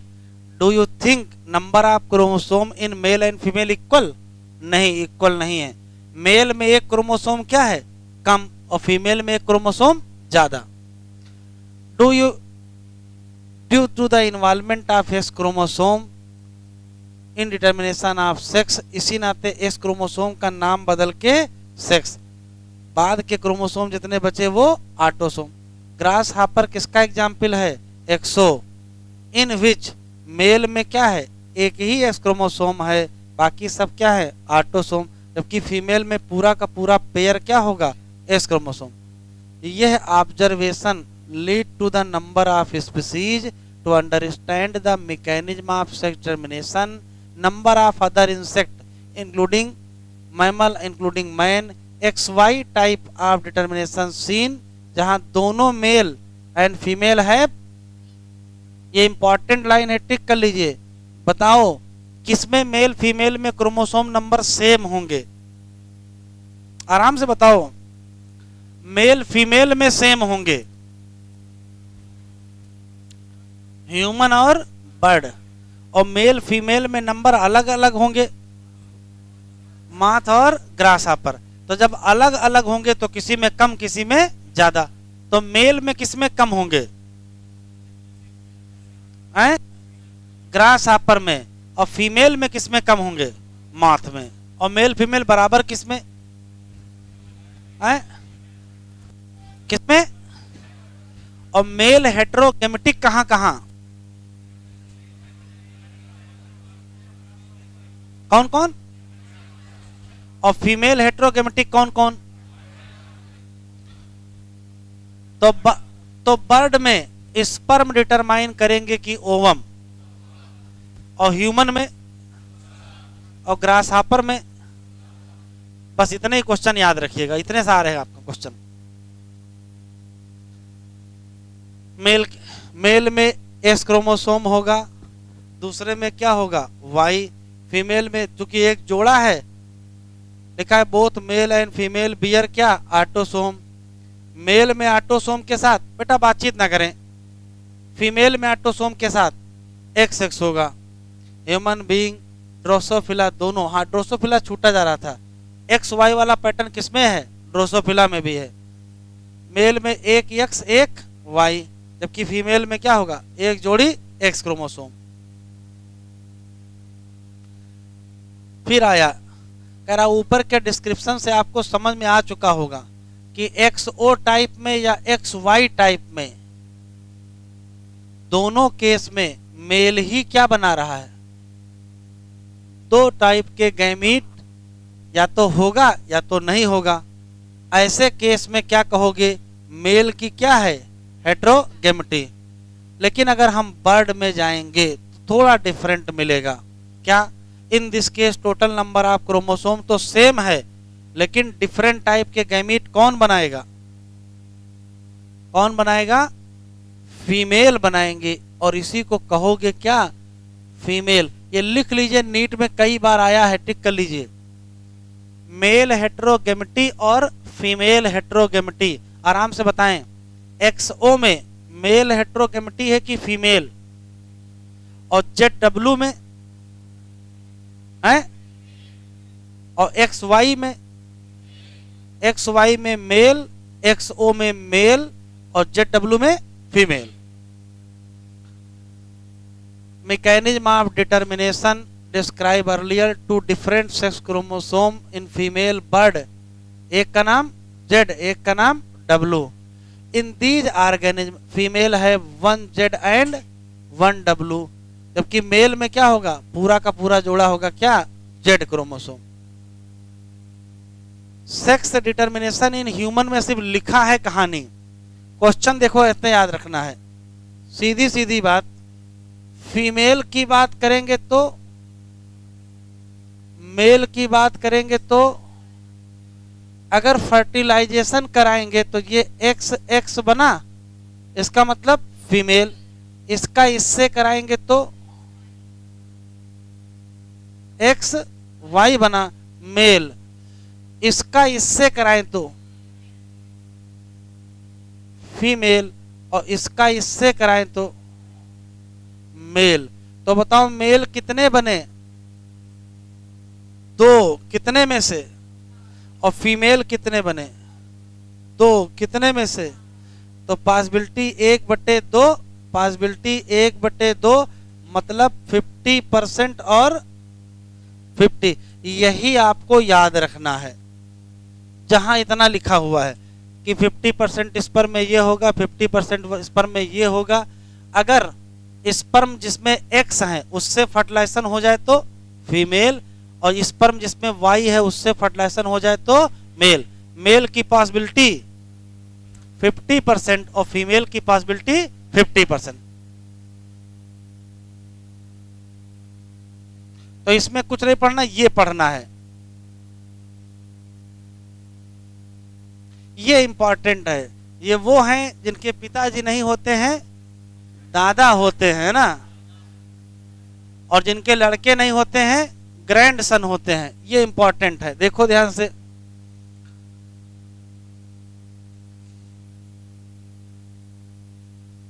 हनी बी के डिटर्मिनेशन में कुल 5 सवाल हैं। देखो, पहला सवाल, जो फीमेल होते हैं वो 2n होते हैं, और जो मेल होते हैं वो n होते हैं। इसी नाते इस डिटर्मिनेशन को हैप्लॉइड डिप्लॉइड सेक्स डिटर्मिनेशन, एक क्वेश्चन तो ये हो गया। 2n में संख्या 32 है, n की संख्या 16। तो 2n से अगर गैमीट बनाना होगा तो क्या करोगे, और अगर n से मियोसिस कर दिए तो तब तो n/2 हो जाएगा ना, तो क्या करोगे तो दूसरा सवाल, हनी बी में माइटोसिस से गैमीट बनते हैं कि मियोसिस से, तो कहोगे दोनों से। क्यों, मेल में और फीमेल में गैमीट n के होते हैं कि 2n के,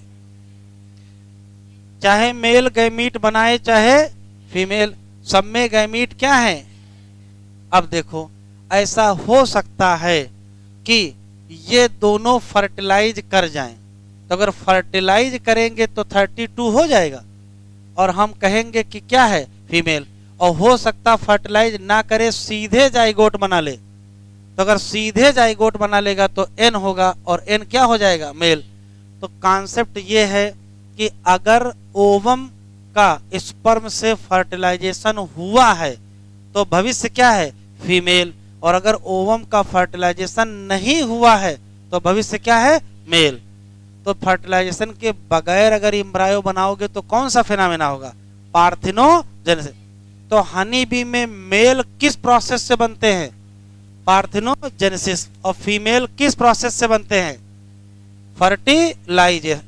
इस नाते मेल के क्या नहीं होते हैं सन, क्या होते हैं ग्रैंड सन, और क्या नहीं होते हैं फादर, क्या होते हैं ग्रैंडफादर। अब पढ़ लेते हैं।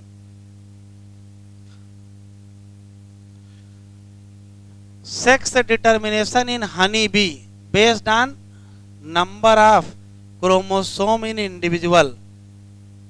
क्यों लिखा है of spring formed after union of sperm and egg, तो डेवलप क्या करेगी फीमेल।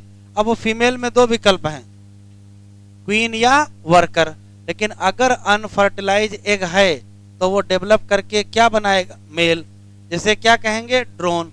किस प्रोसेस से, दिस मीन्स दैट मेल में half the number of chromosome than the female.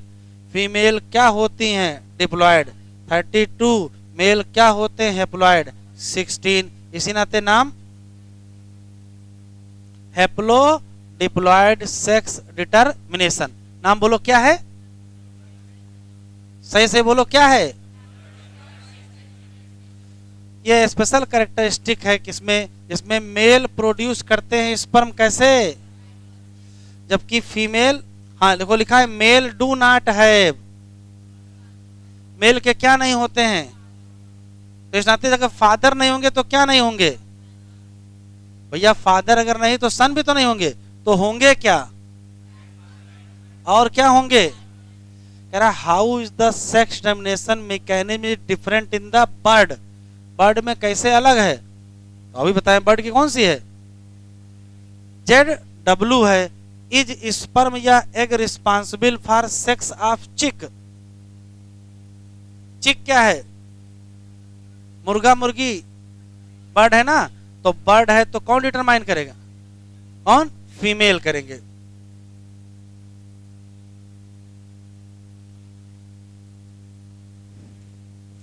थोड़ी देर बैठे रहें, चैप्टर खत्म करना है, परेशान ना हो, क्योंकि अगर आज रह गया तो फिर अगले दिन का काम अगले दिन शिफ्ट जाएगा। कल हमको पढ़ाना है क्या, मॉलिक्यूलर बेसिस ऑफ इनहेरिटेंस, तो 6:30 बजे तक खत्म हो जाएगा, बस धैर्य बना के बैठे रहें, ठीक है। और अगर इधर उधर ना देखें,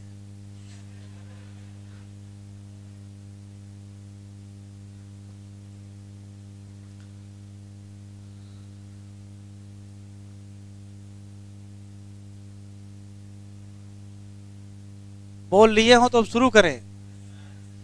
म्यूटेशन वो फिनोमेना है, alteration of DNA sequence, underline करें, और जिससे चेंज आ जाएगा जीनोटाइप में और किसमें फिनोटाइप में। In addition to the recombination, mutation वो फिनोमेना है जिससे क्या आएगा, करा जैसा कि as you learn in chapter 5, तो चूंकि ये हाइडिंग डिटेल में हमको चैप्टर 5 में पढ़नी है, तो यहाँ बहुत कम लिखा है। किसमें भैया चैप्टर 6 लिखा है, कोई बात नहीं, आप 6 में पढ़ लेना है ना, DNA helix run continuously from one into other. कुछ अंडरलाइन न करिएगा, जितना अंडरलाइन कर रहा है वो ये है अल्ट्रेशन ऑफ, इससे क्या चेंज, क्या चेंज, ये बताओ वेरिएशन कौन लाएगा, रिकॉम्बिनेशन और म्यूटेशन। ये कुछ का मतलब कुछ नहीं, सुपर क्वाइल्ड वाइल्ड सब पहले से पता है। यहां या तो लॉस होगा, लॉस को क्या कहोगे, या क्या होगा, किसका, उसका रिजल्ट क्या होगा। आपको पहले से पता जीन कहां होते हैं, क्रोमोसोम। जब क्रोमोसोम में कुछ अल्ट्रेशन आएगा तो जीन में भी तो आ जाएगा, और इसी से एबनॉर्मलिटी या एब्रेशन। ये टिक कर लो ऐसे ही, और यहाँ इंपॉर्टेंट लिख लो। तो क्वेश्चन क्या पूछेगा, कैंसरस सेल में क्या ऑब्जर्वेशन करते हो, तो कहोगे chromosomal aberration are commonly observe in, ये इंपॉर्टेंट लाइन एग्जाम में आने वाली है। In addition to the above mutation also due to change in, इसको कहोगे क्या, तेज बोलो, क्या कहोगे, बोल नहीं रहे हो, सिंगल, किसमें, सिंगल बेस पेयर में। और इसका क्लासिकल एग्जाम्पल कौन सा है, कौन सा, सिकल सेल एनीमिया। डेलीशन करो या इंसर्शन करो, क्या बेस पेयर्स लिखा यहाँ, यहाँ पेयर्स लिखने का मतलब एक से ज्यादा पेयर, तो सिर्फ क्या हो जाएगा, कह रहा कहाँ पढ़ेंगे, कहाँ पढ़ेंगे। एक बात और लिखी है, कह रहा mechanism of mutation, mechanism of mutation आपकी क्षमता के बाहर है। मतलब ये कैसे लिख दिए, लिखा है beyond the scope of this discussion at this level. मतलब कौन सा लेवल हम लोगों का समझ रखे हैं, है? कह रहा म्यूटेशन आपके समझ के लेवल के क्या है, बाहर है।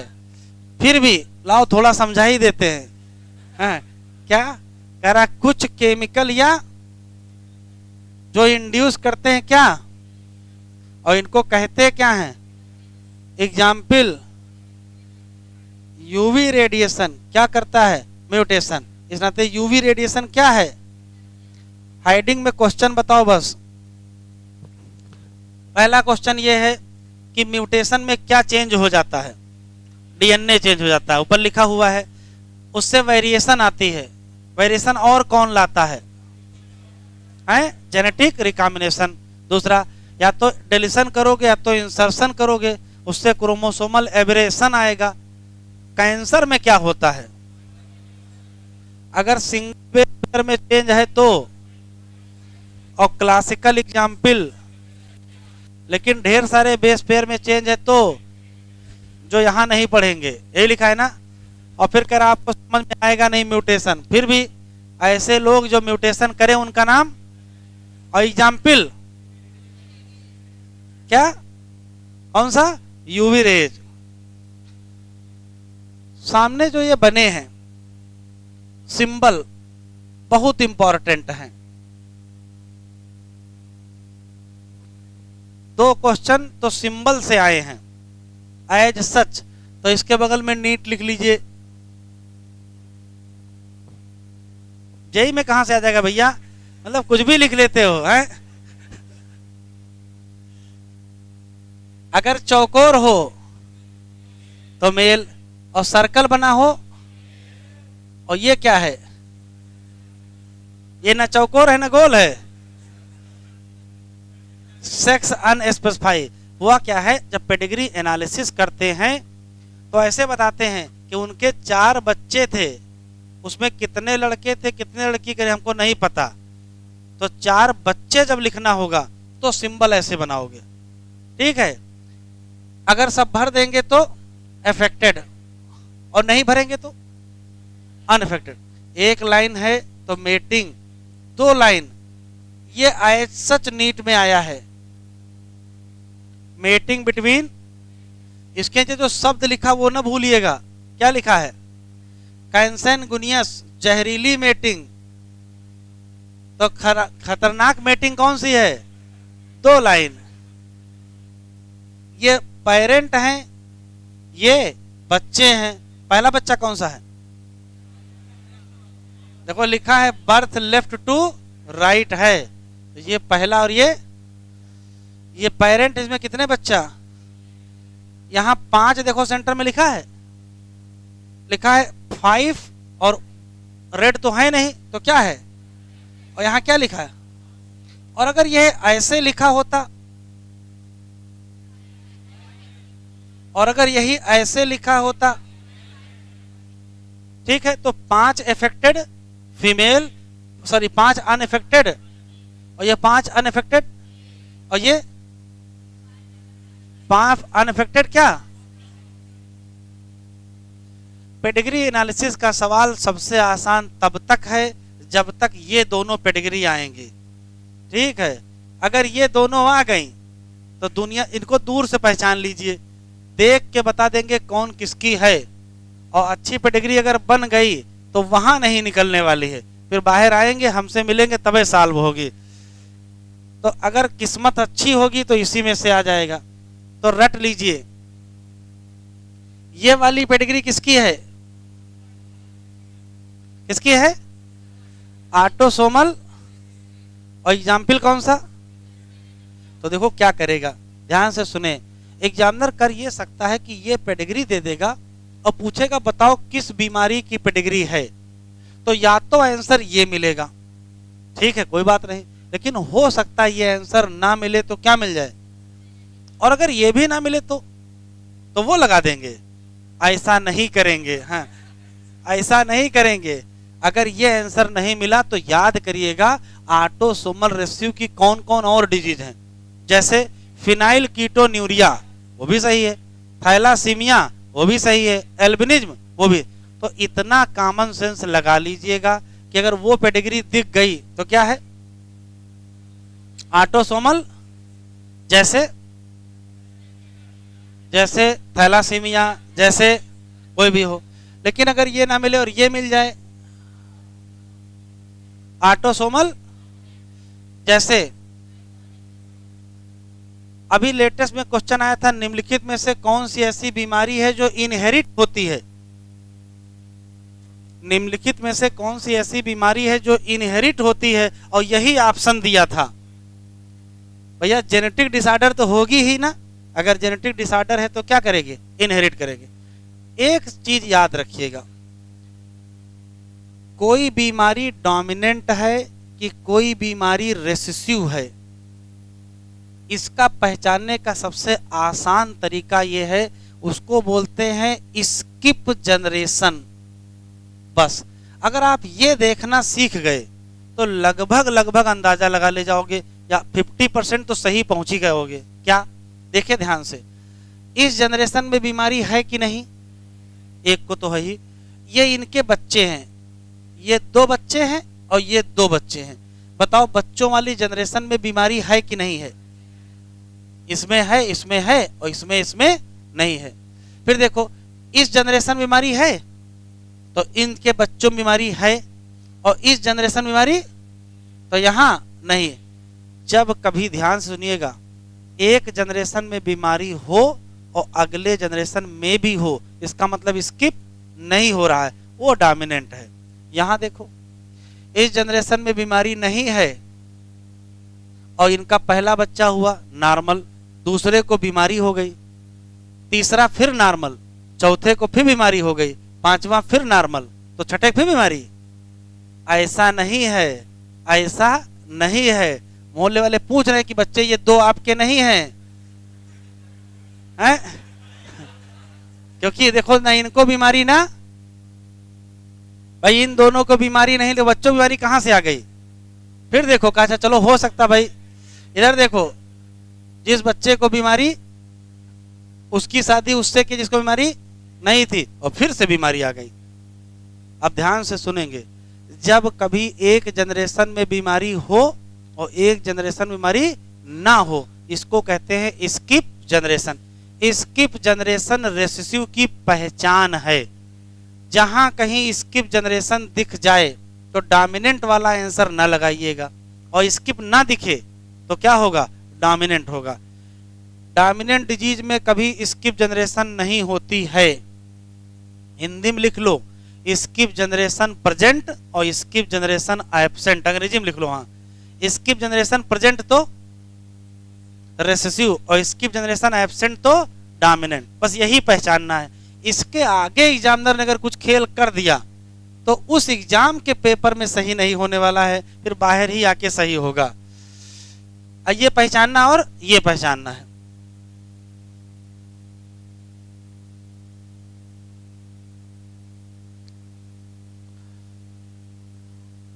लिखा है आइडिया दैट डिसऑर्डर। बेटा बातचीत ना करो, अगर बातचीत करना है तो फिर जाओ, इसको हम मान लेंगे खत्म हो गया है, ठीक है। कल से मॉलिक्यूलर बेसिस से शुरू कर देंगे।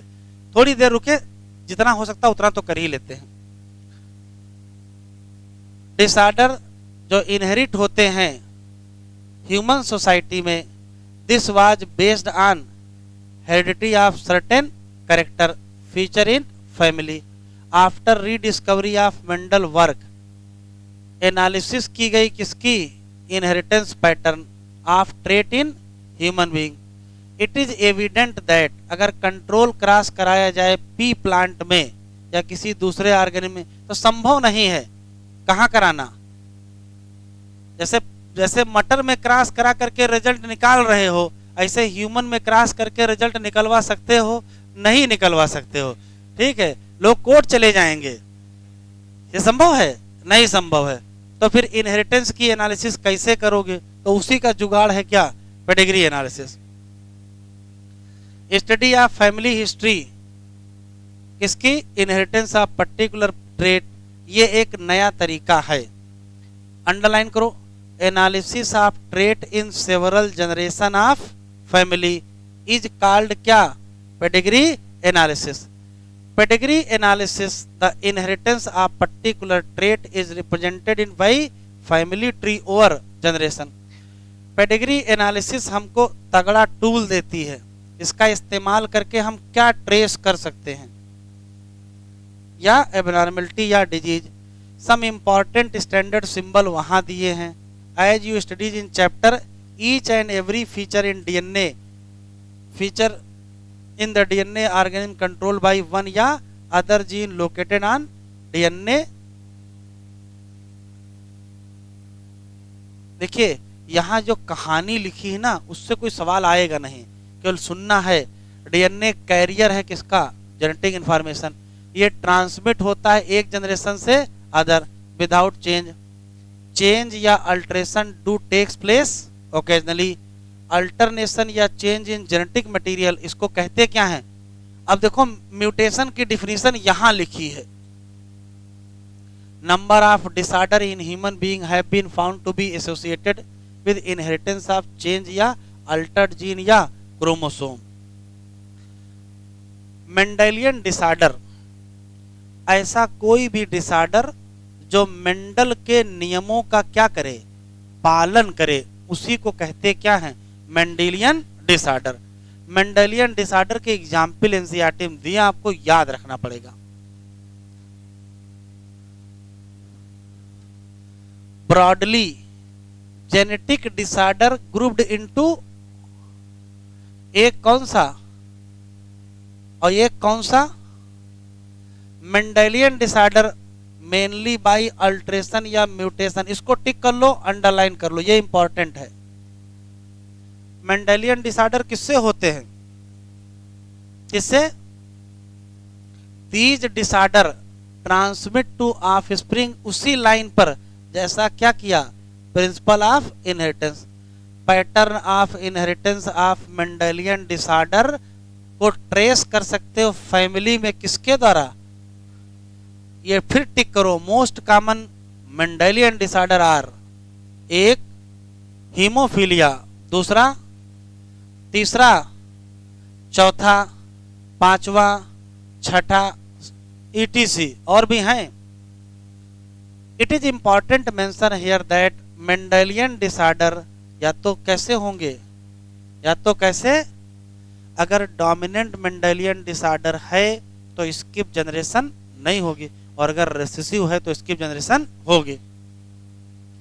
पेडिग्री एनालिसिस से हम आसानी से समझ सकते हैं कि ये डोमिनेंट है कि सिमिलरली ट्रेट हो सकता है लिंक्ड हो किससे, जैसे कि एक्स लिंक्ड रेसेसिव डिजीज में ट्रांसमिशन कहां से कहां होता है, कैरियर फीमेल से कहां, मेल प्रोजनी।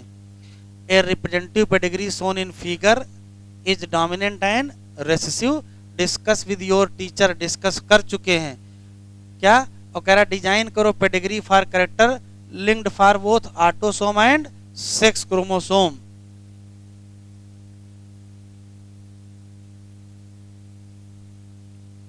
थोड़ी देर और, सेक्स लिंक्ड रेसेसिव डिसऑर्डर। अब सुन लीजिए जरा काम की बात, अंडरलाइन कर देंगे। जितने भी मेंडेलियन डिसऑर्डर हैं उस पर दो प्रकार के सवाल एग्जाम में आते हैं। कुछ ऐसे सवाल आते हैं जो एनसीईआरटी से लाइन आ जाती है, जैसे अभी एक लाइन अंडरलाइन कराएंगे ऐसा सच एग्जाम में आई है। लेकिन बहुत सारे सवाल ऐसे आते हैं जो आपके कैलकुलेशन से निकलेंगे, खासकर हीमोफीलिया और कलर ब्लाइंडनेस की जो पॉसिबिलिटी है, कैसे पॉसिबिलिटी निकाली जाती है, वो एनसीईआरटी अंडरलाइन करने से आपका काम चलेगा नहीं कि प्रोजनी में कितनी संभावना है हीमोफिलिक होने की या नॉर्मल होने की या कैरियर होने की। ठीक है, तो थोड़ा दिमाग में रखेंगे कौन कौन सी बीमारी मेंडेलियन है जो हमको पढ़नी है। तो हमको कलर ब्लाइंडनेस और हीमोफीलिया पढ़नी है। ये दोनों बीमारी कैसी हैं, एक्स लिंक्ड रेसेसिव डिजीज हैं। तो कैसी है, एक्स लिंक्ड रेसेसिव। ज्यादातर बीमारियां हमको ऑटोसोमल रेसेसिव पढ़नी है, बस केवल एक ही ऑटोसोमल डोमिनेंट है, कौन सी, मायोटोनिक डिस्ट्रॉफी। तो तीन चीजें हम आपको समझा दे रहे हैं, अंडरलाइन अगले लेक्चर पे कर लेंगे।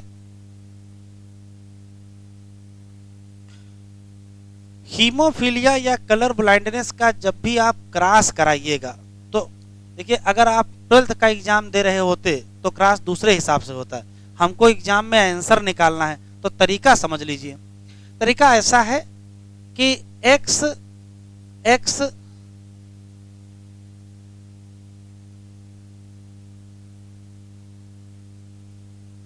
हीमोफीलिया या कलर ब्लाइंडनेस के रेस्पेक्ट में हमारे पास केवल, बेटा बतियाओ नहीं, हीमोफीलिया और कलर ब्लाइंडनेस के रेस्पेक्ट में हमारे पास 5 ही जीनोटाइप हैं। हो सकता है दोनों पर कैपिटल एच हो, या हो सकता है एक पर कैपिटल एच एक पर स्मॉल एच हो सकता है दोनों पर स्मॉल एच हो। 3 ऑप्शन। मेल में हो सकता है इस पर कैपिटल एच हो और हो सकता है इस पे स्मॉल एच हो। हमको सिर्फ ये जीनोटाइप याद होने चाहिए कि अगर ये कंडीशन है तो नॉर्मल, ये कंडीशन है तो नॉर्मल, लेकिन और ये कंडीशन है तो सफर। मेल में ये कंडीशन है तो नॉर्मल और ये कंडीशन है तो सफर। एक तो ये याद होना चाहिए।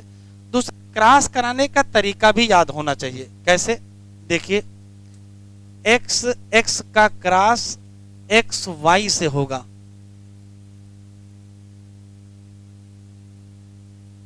एक्स एक्स का क्रॉस एक्स वाई से कराने के बाद देखो, मान लेते हैं कि इसके ऊपर कैपिटल एच स्मॉल एच है और मान लेते हैं इसके ऊपर स्मॉल एच है, तो क्रॉस कराने में रिजल्ट निकाले कैसे जाएंगे वो देखिए। तो इसका क्रॉस इसके साथ कराओ तो क्या लिखोगे, एक्स एक्स दोनों तरफ से आया, यहां कैपिटल एच और यहां स्मॉल एच। फिर इसी का क्रॉस बगल वाले से करा दो, इधर से आया एक्स इधर से आया वाई, यहां क्या लिखोगे, कैपिटल एच और यहां कुछ नहीं लिखोगे। फिर देखो इसका क्रॉस इससे करा दो, एक्स एक्स हो गया और इसके ऊपर और इसके ऊपर भी। फिर इसका क्रॉस इससे करा दो, एक्स वाई होगा और एक्स के ऊपर। अब देखो पॉसिबिलिटी लिखी कैसे जाती वो समझ लीजिए। ये क्या है, फीमेल, और क्या है, देखिए बाहर से तो ये नॉर्मल ही है, अंदर से कैरियर है तो कैरियर कहेगा तो देखेंगे। ये क्या है और ये क्या है और ये क्या है और सफर। अब देखिए अगर आपसे क्वेश्चन पूछे कि बताओ सफर चाइल्ड कितने हैं, सफर चाइल्ड कहाँ है? तो देखो ये भी सफर, ये सफर, कितने सफर हैं? 2। कितने में से? तो आंसर 1/। तो बताओ नॉर्मल चाइल्ड कितने हैं? कितने? तो 2 ही नॉर्मल हैं, कितने में से? 1/2। लेकिन अगर जरा सा भी चेंज करेगा और क्वेश्चन पूछेगा सफर मेल बताओ, तो सफर मेल, अगर ये क्वेश्चन आएगा तो सिर्फ मेल देखोगे, फीमेल नहीं देखोगे। ये मेल है और ये मेल है, सफर मेल की संभावना 1/2 की 1/4 बस। तो देखो एक मेल ये है, एक मेल ये, 2 में से एक ही तो सफर है, तो कहोगे एक सफर है। अब जरा बताओ सफर फीमेल है? तो भैया एक फीमेल ये है और एक फीमेल ये है, ये नॉर्मल और ये, तो कितनी फीमेल सफर हैं? 1। कितने में से? बस ये ध्यान रखिएगा। और ये अलग चीज है, चाइल्ड का रिजल्ट अलग है और चाइल्ड का रिजल्ट अलग है और मेल फीमेल का रिजल्ट अलग है। एग्जामिनर जो क्वेश्चन पूछता है, एग्जामिनर जो क्वेश्चन पूछता है वो ऐसे पूछता है कि प्रोजनी के सफर होने की संभावना। तो जब प्रोजनी कहा तो चाइल्ड की बात कर रहे हैं, या सन के सफर होने की संभावना तो मेल, डॉटर के सफर होने की संभावना। ये तो सीधा सीधा सवाल आता है, एक थोड़ा चेंज होके सवाल आता है, वो देख लो। कह रहा है कि एक फीमेल है जो कि सफर है, ध्यान से सुनिएगा, एक फीमेल है जो कि सफर है, इसकी डॉटर है वो नॉर्मल है। बताओ फादर का जीनोटाइप कैसा होगा?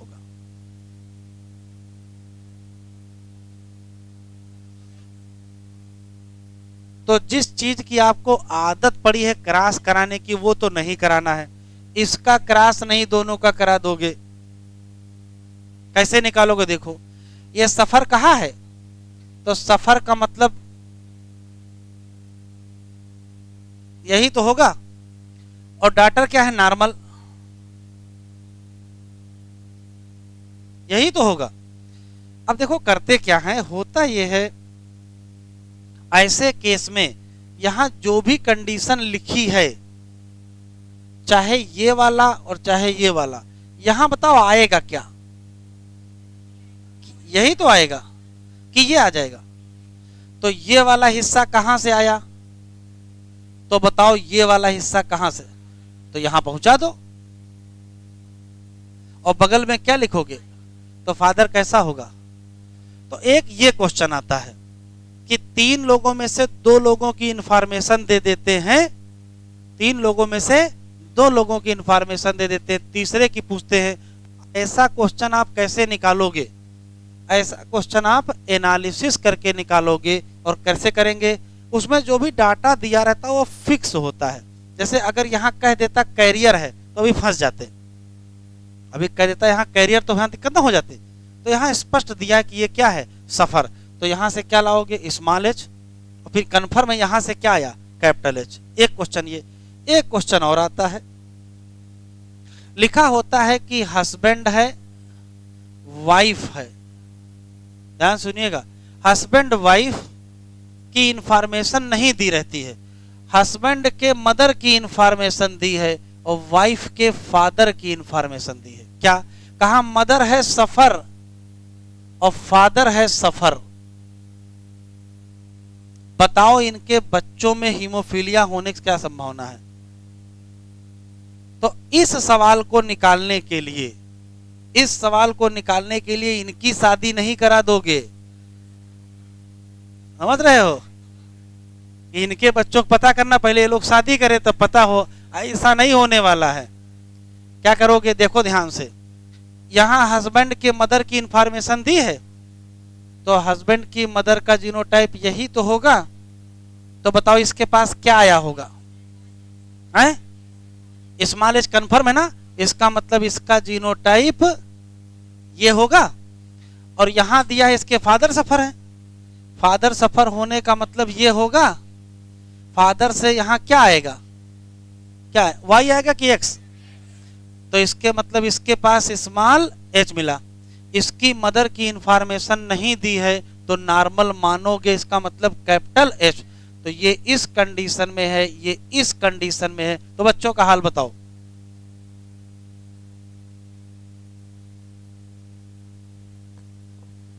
बच्चों का हाल बताओ। इनके सन को हीमोफीलिया होने की कितनी संभावना है, कितनी संभावना, और ना होने की है। बच्चों में बीमारी होने की कितनी संभावना और ना होने की, तो सब 85% यहां निकलेगा। क्योंकि जो फीमेल बनेंगी वो एक फीमेल ऐसी बनेगी और दूसरी ऐसी बनेगी, और जो मेल बनेंगे वो एक पर कैपिटल एच होगा, एक पर इसमें। सिर्फ 3 प्रकार के सवाल आते हैं। कौन से? सीधा सवाल, हस्बैंड वाइफ की इंफॉर्मेशन दी है, बच्चों को पूछ रहा है, वो जमाना बदल चुका, अब ये सवाल नहीं आते हैं।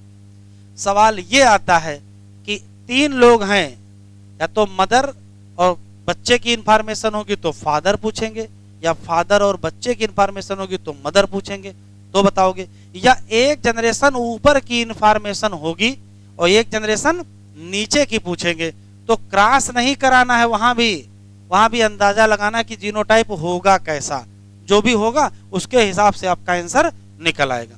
थोड़ा सा बचा है, आधा घंटा हम लोग कल डिस्कस कर लेंगे, फिर चैप्टर स्टार्ट कर देंगे। पढ़ा दें? नहीं पढ़ा, ज्यादा हो जाए, अभी बहुत टाइम है, पूरे सारे मेंडेलियन है, फिर क्रोमोसोमल है, टाइम लगेगा। ठीक है, जाओ।